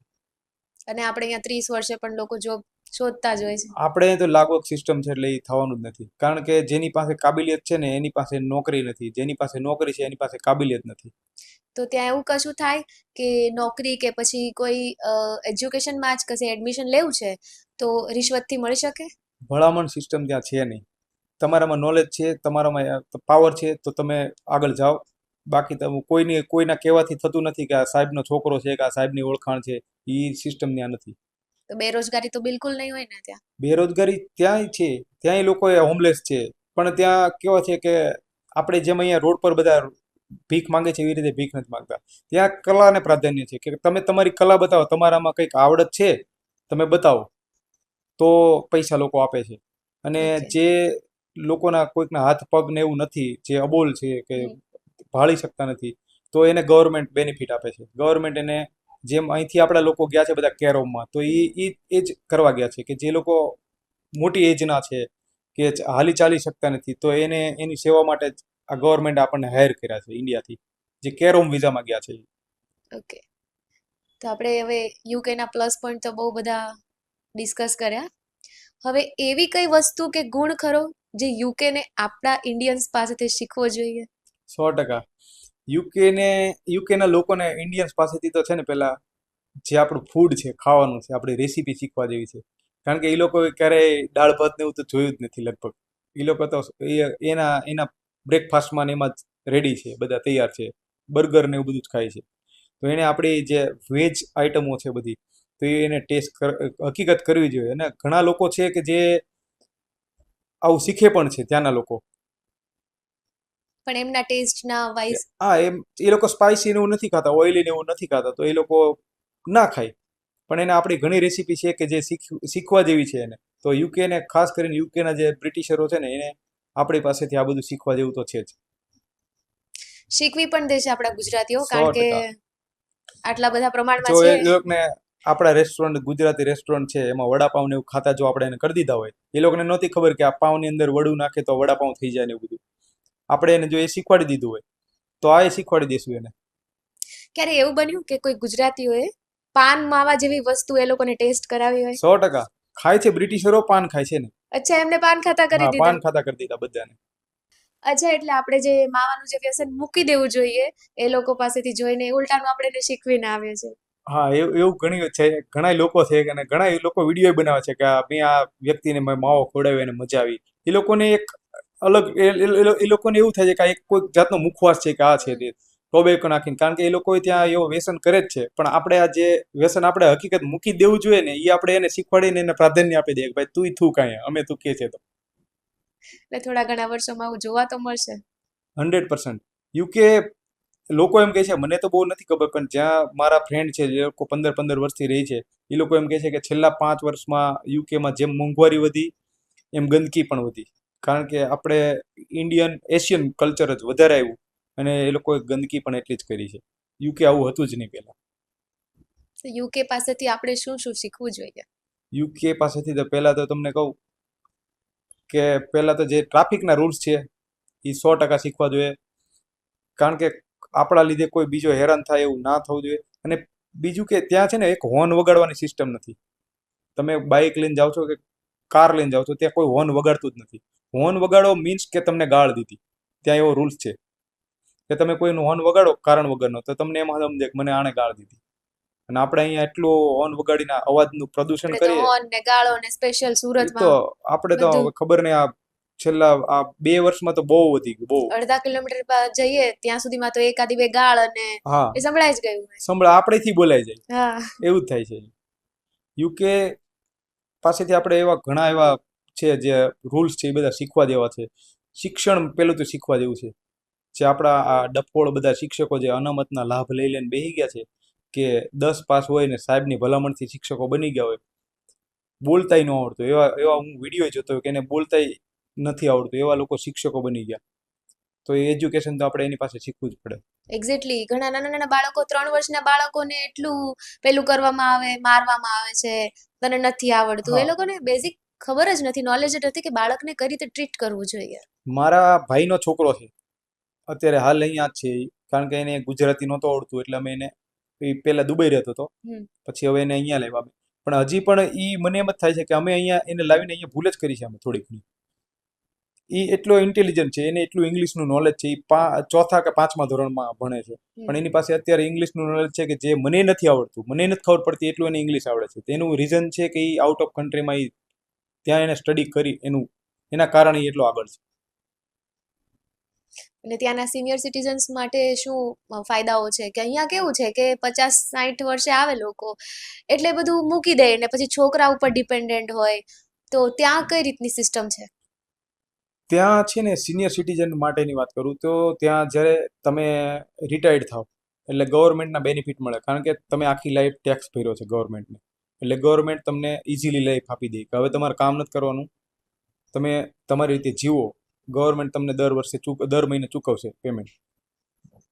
પણ ત્યાંના લોકો એવા છે કે એ લોકો એવું માને છે કે જ્યાં સુધી અમે જીવીએ ત્યાં સુધી અમે સરકારને મદદરૂપ થઈ એવું. તો હું છે ને જ્યારે મારી અપોઇન્ટમેન્ટ હતી જીપીમાં, તો મેં ત્યાં જોયા કે 90 વર્ષની આસપાસના ડૉક્ટર હતા, લેડીઝ. તો મેં એને પૂછ્યું કે તમે તો રિટાયરમેન્ટ છો, તો તમે કઈ રીતે અહીંયા સર્વિસ આપો છો? ત્યારે એણે બહુ એક સરસ જવાબ આપ્યો કે અમે તો રિટાયરમેન્ટ છે, હું નહીં, મારું આખી જે ફ્રેન્ડ સર્કલ છે, અમે બધા ડૉક્ટર હતા, અમે બધા રિટાયરમેન્ટ છે. પણ અમારું એવું માનવું છે કે અમે શું કામ રિટાયરમેન્ટ લઈએ? અમારા થકી જો હજુ ગવર્મેન્ટને ફાયદો થતો હોય તો અમે ફ્રીમાં સેવા કેમ ના આપી શકીએ? એના કારણે અમે અત્યારે મારા જેટલા ફ્રેન્ડ છે, અમે બધા અલગ અલગ હોસ્પિટલમાં અમે ફ્રીમાં સેવા આપીએ છીએ, કે જેથી કરીને ગવર્મેન્ટ, અમારી હેલ્થ સિસ્ટમ બહુ પાછળ છે. બધાને ખબર છે કે યુકેની હેલ્થ સિસ્ટમ પાછળ છે, ઇન્ડિયા વર્લ્ડ લેવલે ટોપમાં છે. તો અમારી હેલ્થ સિસ્ટમ પાછળ છે, તો અમે આવી રીતે મદદ કરીએ, અમે જ બધા ડૉક્ટરો, જેથી કરીને અમારી હેલ્થ સિસ્ટમ છે એ આગળ આવે, અમારી સરકારને એટલો ફાયદો થાય, જેથી કરીને બહારથી એને બીજા ડૉક્ટરને હાયર ના કરવો પડે. તો અમે રિટાયરમેન્ટ શું કામ લઈએ? અમને ગવર્મેન્ટે બેનિફિટ આપ્યો છે, છતાં અમે ફ્રીમાં સેવા આપીએ છીએ. હવે આપણે અહીંયા કેવું છે કે 50 વર્ષે છોકરાના ભરોસે, રામ ભરોસે બેસી જાય, 4 જામની જાત્રા કરવાની, ને હવે તમારે ક્યાં ઉપાધિ છે, તમારે 3 છોકરા કમાય છે. આ સિસ્ટમના કારણે આપણા ગઢિયા છે, જેની પાસે સારું નોલેજ હોવા છતાંય એ ઘરે બેસી રહી. અને બીજું કે આપણા સમાજમાં એક એવું છે કે અમુક ઉંમર થાય ને પછી એમ કહી દે તમે બેહો, તમને ખબર ન પડે. ખરેખર ખબર એને બધી જ પડતી હોય, એની પાસે બધું નોલેજ છે આપણી કરતાં વધારે, પણ એ દબાઈ જાય છે. એના કારણે આપણો સમાજ બહુ પાછળ વહી ગયો છે. વધારે પડતી એક્સપેક્ટેશન, બધું જવાબદારીઓ એના કરતા. અને આમાં જોવા જઈએ તો ત્યાં ગવર્મેન્ટનો સપોર્ટ પણ એટલો છે ને. અહીંયા મજબૂરી છે, ગવર્મેન્ટનો સપોર્ટ નથી એટલે આપણે આ બધી ગવર્મેન્ટનો સપોર્ટ એટલે છે કે તમે પહેલેથી ગવર્મેન્ટને પે કર્યું છે. અહીંયા આપણે 5 થી 10% લોકો ઇન્ડિયાની અંદર ટેક્સ પે કરે છે, ત્યાં તમને 90% લોકો ટેક્સ પે કરે છે. અને અહીંયા બધું રિશ્વતમાં જાય છે. અહીંયા બધું રિશ્વતમાં જાય છે, અહીં લાગવગથી ચાલે છે બધું. અહીંયા તમારે લાઇટ ગઈ હોય તો તમારે 10 વખત જીબીને ફોન કરવો પડે, જીબી તમને જવાબ આપે. ત્યાં એ કોઈ સિસ્ટમ નથી કે તમે ત્યાં એમાં ફોન કરવો પડે ઇલેક્ટ્રિસિટીમાં. એના ટાઈમે આવે ને એના ટાઈમે જાય. ત્યાં કોઈ આર્ગ્યુ નથી કરતું, ત્યાં કોઈ રેલીઓ નથી નીકળતી, કોઈ ઇલેક્શન હોય તો કોઈ રેલી નથી કાઢતું, કોઈ સભાઓ નથી થતી, કોઈ જાતનું નથી થતી. ત્યાં સરકાર વિરોધ આંદોલન કરે છે, છતાં એને પરમિશન લેવી પડે છે. અચ્છા, આંદોલન કરવા માટે પણ પરમિશન લેવું? પરમિશન વગર કંઈ ના થાય. પોલીસ પાસેથી તમારે પરમિશન હોય તો જ થાય. અને બીજું એક તમને એક સારી બાબત જણાવું કે નાના છોકરા છે એના માટે કેટલું સારું છે ત્યાં, કે થોડા ટાઈમ પહેલા એક છોકરો ખોવાઈ ગયો હતો. તો એના મધર ફાધરે પોલીસમાં કમ્પ્લેન કરી કે મારો છોકરો 4 કલાકથી ખોવાઈ ગયો છે, મળતો નથી. તો 20 મિનિટની અંદર પોલીસની લગભગ 30 થી 40 ગાડીઓ આવી ગઈ, ડ્રોન આવી ગયા, અને ઉપરથી મોટું હેલિકોપ્ટર. લગભગ અડધો કલાકથી કલાકની અંદર એ છોકરાને ગોતી લીધો એ લોકોએ. આટલી સિસ્ટમ હારી. કેટલું સારું કહેવાય. એના માટે લોકો પેલી પ્રાયોરિટી આપે કે ભાઈ આપણે યુકે બેઝ, આપણા જે સેલિબ્રિટીઓ છે કે ક્રિકેટરો છે એ બધા યુકેમાં કેમ સેટલ થવા માંગે છે, કારણ કે એના ફેમિલીને સપોર્ટ મળી જાય છે. અને અહીંયા મીડિયા તો રિશ્વતથી જ કામ કરે છે. ત્યાંનું મીડિયા કેવું છે? આપણું મીડિયા એટલે તમને કહું ને કે નાની વાતને મોટી કરીને ચગાવવાની હોય, અપૂરતું નોલેજ હોય, એની પાસે પૂરું નોલેજ ન હોય કે શું થયું છે કે હું. અને આની વાત અહીંયા કરીને આની વાત અહીંયા કરીને 2 જણાને બધવવાનો ધંધો એટલે આપણું મીડિયા. આ પોલિટિક્સ વાળા જે ઝઘડા કરે છે એનું કારણ છે આપણું મીડિયા. ત્યાંનું મીડિયાને કોઈ લેવા દેવા જ નથી. ત્યાંના હું તમને બતાવીશ ન્યૂઝપેપર ત્યાં ન્યૂઝપેપર ફ્રી છે. કોઈ પણ જગ્યાએ તમે રેલવે સ્ટેશન છે, બસમાં છે, તમે ટ્રાવેલિંગ કરતા ત્યાં ન્યૂઝપેપર તમને મળી જાય અંદરથી આરામથી, ત્યાં હોય જ મૂકેલા. તો એ ફ્રી છે. એમાં કોઈ જાતની કોઈ દુઃખદ ઘટનાઓ હોય એના ન્યૂઝ નથી આવતા, કોઈ બેસણાના કોઈના ફોટા નથી આવતા, કોઈ મોટી મોટી એડવર્ટાઇઝો નથી આવતી તેલના ડબ્બાની કે આની તેની. ફક્ત ને ફક્ત ત્યાં એની ગવર્મેન્ટને જે ફાયદો છે, ગવર્મેન્ટ ઇકોનોમી છે, એના ન્યૂઝ આવે છે. અને જે હાઈ લેવલની જે ન્યૂઝ છે કોઈ વર્લ્ડ લેવલના, તો એ ન્યૂઝ આપવામાં આવે છે, બાકી કંઈ એમાં આવતું નથી. એક આપણે જેમ રવિવારની રવિ પૂર્તિ હોય ને એવડું જ ન્યૂઝપેપર હોય છે ત્યાં. અચ્છા, અને આપણે અહીંયા સોશિયલ મીડિયામાં કેવું ઘણીવાર પેલા મીમ્સ હોય તો એમાં કોઈ પણનો ફોટો લગાવીને નીચે ગમે તે કેપ્શન લખીને બદનામ કરવામાં આવે, તો ત્યાં આવું થયું હોય તો કઈ રીતનું હોય? જો હું તમને કહું, ત્યાં છે ને એક યુકેનો એક રૂલ્સ છે કે જેમ આપણે આપણા પ્રધાનમંત્રી છે તો એના ફોટાને આપણે ગમે તેની સાથે સરખાવીએ, એને આપણે ગમે એવો કહીએ, આ આપણા અમુક નેતાઓ છે એ એની ભાષાને હાવ અલગ રીતે બોલી દે છે. તો ત્યાં એક એવું છે કે તમે ત્યાં કોઈ પણ નેતાને તમે કોઈ રીતે બોલી ના શકો, અભદ્ર ભાષામાં ના એનો જવાબ, ના તમે એનો મીમ્સ બનાવી શકો. ત્યાંની રાણી છે જે આપણા એલિઝાબેથ હતા, એના ફોટાનો કોઈ મીમ્સ બનાવ્યો હોય તો એને આજીવન કેદ છે. જેમ આપણે અહીંયા આપણા પ્રધાનમંત્રી છે મોદી સાહેબ, એનો આપણે મીમ્સ બનાવીને ગમે ત્યાં મૂકીએ, ત્યાં તમે એના વડાપ્રધાનનો કે રોયલ ફેમિલીના કોઈનો તમે મીમ્સ ના બનાવી શકો. અને જાહેરમાં તમે ત્યાંના રોયલ ફેમિલીના કોઈ પણ સદસ્યને તમે જાહેરમાં ઊંચા અવાજે બોલી ન શકો અને એને અભદ્ર ભાષામાં એની હારે વર્તન ન કરી શકો, એને ગાળ ના આપી શકો તમે. જે રીતે આપણે અહીંયા બધાને આપે છે, આવું ના થાય. તમને કેટલી સજા કરે ને એનું નક્કી જ નથી ગવર્મેન્ટ. એ સજાને કોઈ ઓલું નથી કે આટલા વર્ષ એમ, જેવું મન પડે એવી સજા કરી દે તમને. ત્યાંની ક્લિનિંગ સિસ્ટમ કેવી છે? ત્યાં ક્લિનિંગ તો તમને કહું ને, રોડ રસ્તા ઉપર ક્યાંય ધૂળ બૂળ છે જ નહીં. તમારે એક નાનો અમથો પથ્થર જોતો હોય તો તમારે ઘણી જગ્યાએ ગોતવો પડે ત્યારે તમને મળે. ત્યાં પોલ્યુશન નથી, ઝીરો છે પોલ્યુશન. અને ક્લિનિંગમાં એવું છે કે તમને 3 ટાઈપના પ્રોવાઈડ કરવામાં આવે છે ગાર્બેજના. એમાં એકમાં ભીનો કચરો હોય, એકમાં સૂકો કચરો હોય, અને એકમાં તમારે બોટલો છે, પાણીની બોટલ, કાચની બોટલ છે, બધી દારૂની ને એની, એ બધું નાખવાનું. હવે તમે ભૂલમાં જો તમારો ભીનો કચરો છે એની ભેગું તમે દૂધના કેન ને પાણીનો કચરો એ બધું નાખી દીધું હોય, પાણીની બોટલો ને એવું, તો એ લોકો જ્યારે લેવા આવે દર સોમવારે મોર્નિંગમાં ને એમ લેવા આવે છે, તો એ એકવાર તમને વોર્નિંગ લેટર ચોંટાડી જાય તમારા ડસ્ટબિન ઉપર. અને બીજી વખતે જો તમે આવી ભૂલ કરી હોય તો તમને એ લોકો દંડ આપે છે, અને કાઉન્સિલમાં જઈને તમારે દંડ ભરવાનો, પછી જ તમારો કચરો લેવામાં આવે છે. એટલે કે સૂકો કચરો છે, ભીનો કચરો છે, જે રિસાયકલ છે, એ બધું અલગ અલગ અલગ અલગ કરવામાં આવે છે, જેથી કરીને ગવર્મેન્ટના જે કર્મચારીઓ જે કામ કરે છે કાઉન્સિલના, એને પ્રોબ્લેમ ના થાય અને પર્યાવરણને દૂષિત ના થાય. અને ત્યાં છે ને ડ્રેનેજ સિસ્ટમની કહું તમને, ડ્રેનેજ સિસ્ટમ ત્યાં બહુ સારી છે. પણ કદાચ તમારા ઘરે કોઈ ડ્રેનેજમાં પ્રોબ્લેમ આવી ગયો તો તમે પ્લમ્બરને બોલાવી શકો છો. કોઈ એજન્સી છે, એજન્સી દ્વારા, અથવા તો તમારી પાસે કોઈ ઓળખીતો પ્લમ્બર હોય તો તમે બોલાવી શકો છો. અને પ્લમ્બર માટે બહુ સારામાં સારી ઓપોર્ચ્યુનિટી છે કે પ્લમ્બર એક સારા નોકરિયાત કરતાંય વધારે પૈસા કમાઈ શકે છે. અને પ્લમ્બરને બહુ રિસ્પેક્ટ આપવામાં આવે. એવું નથી કે આપણે અહીંયા આપણે કડિયા કામ કરવા આવ્યા તો ડ્રેનેજ લાઈન હરખા કરવા આવ્યા હોય તો આપણે એને પેલા તો એમ જ ગણે કે આ નીચી જાતનો છે ને આવો છે ને તેવો છે ને, જાતિવાદ ને એવું બધું અહીંયા છે. ત્યાં એવું કઈ છે જ નહીં. ત્યાં પ્લમ્બર એટલે તમને કહું ને, એક ડોક્ટર જેટલી વેલ્યુ છે પ્લમ્બરની. આપણે અહીંયા તો પાણી પણ અલગ અલગ ગ્લાસ રાખેલો હોય એના માટે. ત્યાં ઈ છે જ નહીં. ડોક્ટર કરતા સારી વેલ્યુ પ્લમ્બરની છે. ડોક્ટરને કદાચ આપણે અહીં વેલ્યુ નહીં આપતા ને એટલી પ્લમ્બરને આપે, કારણ કે એના થકી જ તમારું ઘર ક્લીન થશે. અને એ એજન્સી દ્વારા હોય, અથવા તો તમારે કેશમાં ઘણા કામ કરતા હોય, અથવા તો એ પોતાનું એજન્સી લઈને બેઠા હોય, પોતે ઘરેથી કામ કરતા હોય, પણ પ્લમ્બરને બહુ સારી ઓપોર્ચ્યુનિટી છે. બહુ પૈસા બહુ કમાય છે પ્લમ્બર. ઇલેક્ટ્રિશિયન છે, પ્લમ્બર છે, કાર્પેન્ટર છે, આ બધા લોકો એટલા પૈસા કમાય છે ત્યાં.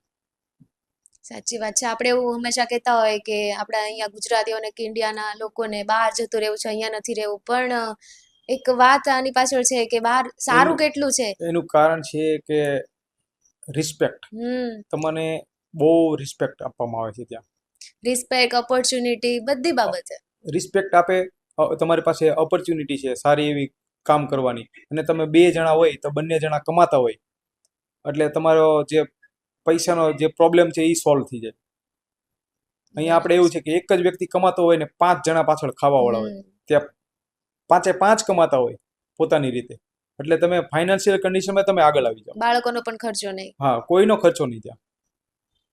તો આપણે ઇન્ડિયન્સને યુકે જવાની ઈચ્છા હોય તો એની પ્રોસેસ શું હોય છે? ઇન્ડિયન્સને જો યુકે જવું હોય તો અત્યારે હાલ તો યુકેના રૂલ્સ બહુ સ્ટ્રિક્ટ છે, કે જે રૂલ્સ હમણાં આવી જાય છે, 15 વર્ષ સુધી આઈએલઆર નહીં આપવામાં આવે. પહેલાં એવું હતું કે 5 વર્ષ પછી આઈએલઆર ને પછી 2 વર્ષ પછી તમે બ્રિટિશ પાસપોર્ટ માટે અપ્લાય કરી શકો. તો અત્યારે એ રૂલ્સ એટલો સ્ટ્રિક્ટ કરી દીધો કે જે લોકો કેરોમના એના વિઝામાં ગયા હતા એ લોકોને 15 વર્ષ સુધી રાહ જોવી પડે. તો 15 વર્ષ માટે વિઝા આપણી પાસે છે જ નહીં, એટલે આપણે સ્પોન્સરશિપ કરવી પડે. તો સ્પોન્સરશિપમાં એવું છે કે કેરોમ છે તો તમે કેરોમથી કેરોમમાં સ્વિચ કરો. તમે પીએસડબલ્યુ વિઝા ઉપર છો, સ્ટુડન્ટમાંથી પીએસડબલ્યુ લીધા તો તમને કેરોમમાં તમને વિઝા ના મળે. તમારે બીજા કોઈ આઈટીમાં છે કે એમાં સ્પોન્સરશિપ લેવી પડે. તો આ સ્પોન્સરશિપમાં એવું છે કે 41,000નો અત્યારે પે રેટ થઈ ગયો. હવે 41,000 તમારો વાર્ષિક આવક હોય તો તમને સ્પોન્સરશિપ મળે. હવે આટલું બધું કોઈ કંપનીને ના પોસાતું હોય, કંપની આપી ના શકે ને આપણને ના પોસાય, તો આ ટેક્સનો રેશિયો બહુ વધી ગયો છે.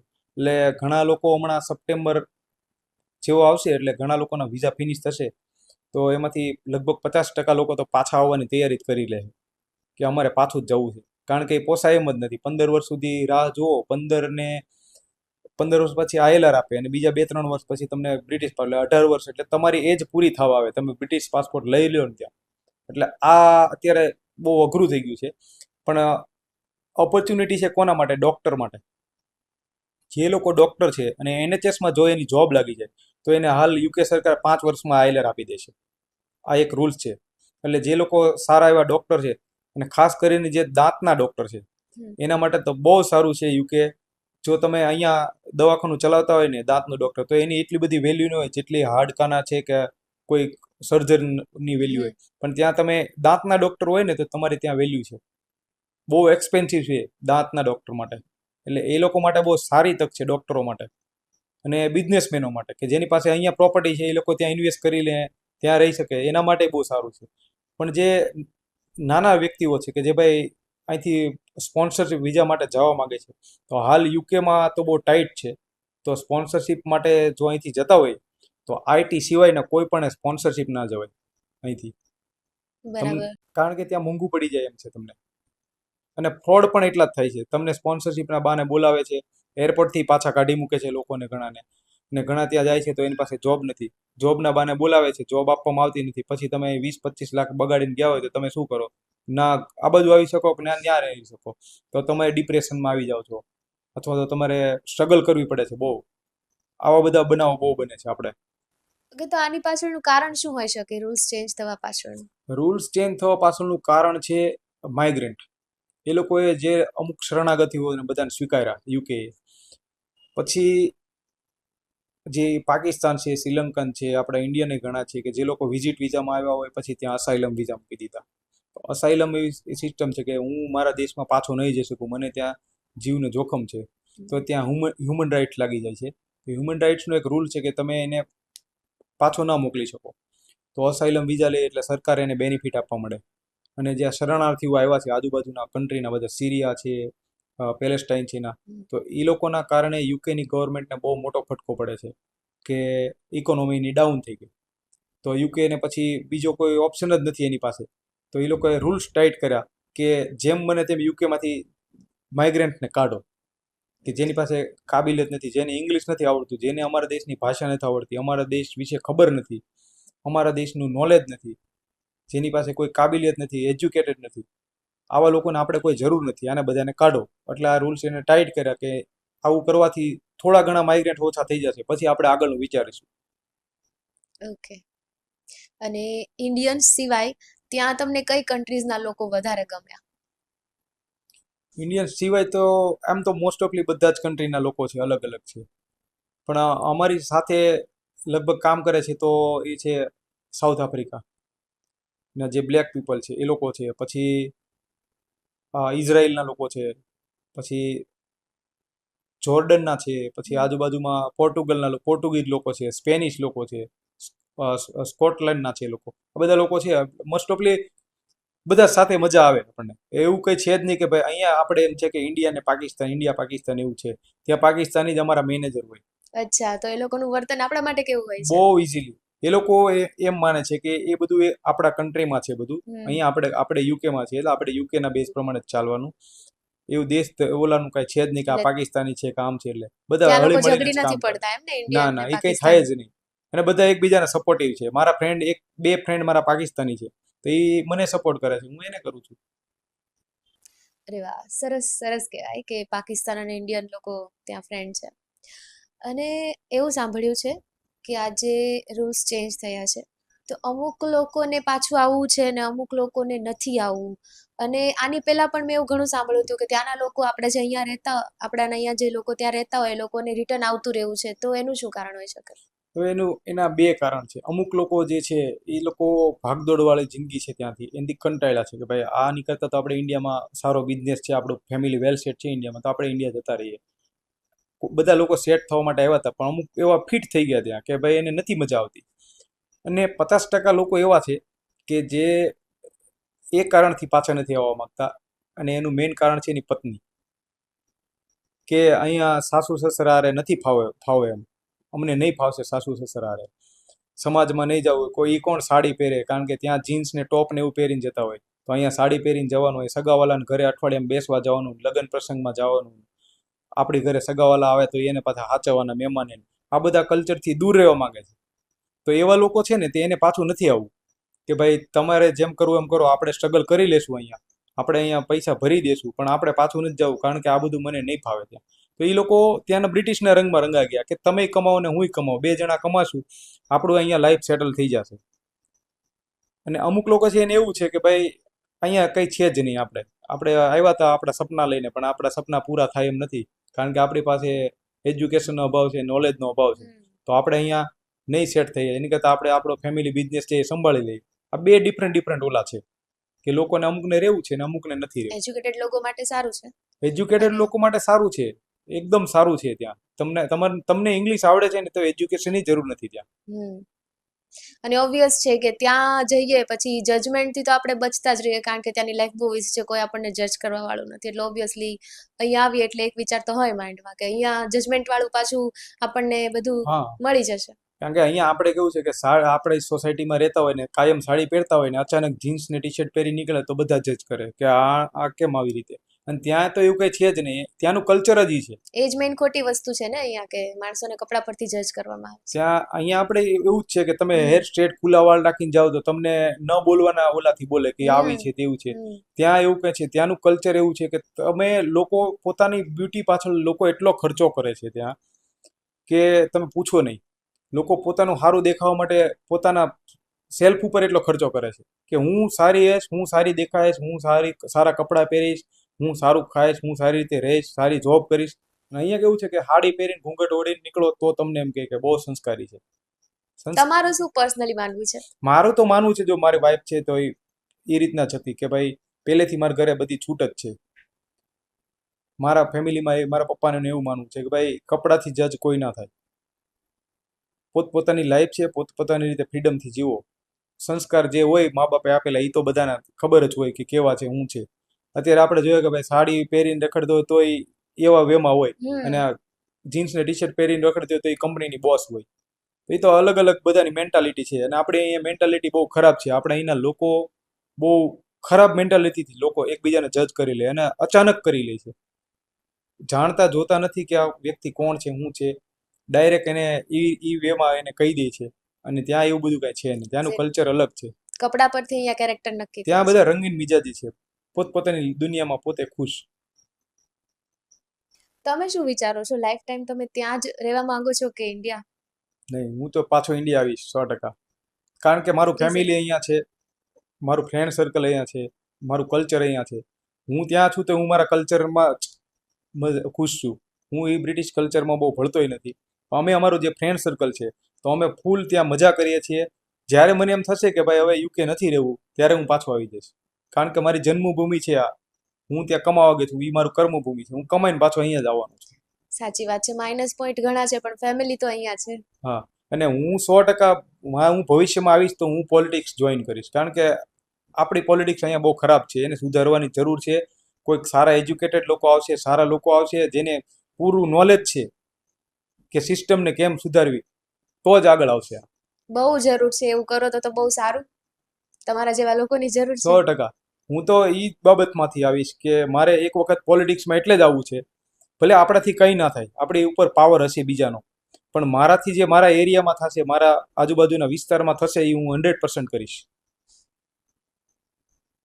શ્યોર. તમારી આ વાત બહુ સાચી પડે એવા વિશિસ તમને. Thank you. અને બહુ મજા આવી, બહુ સારું સારું જાણવા મળ્યું. આપણે ઘણું બધું યુકે પાસેથી શીખવું જોઈએ, સિવિક સેન્સથી લઈને રહેણી કહેણી કે ઘણું બધું જાણવા મળ્યું.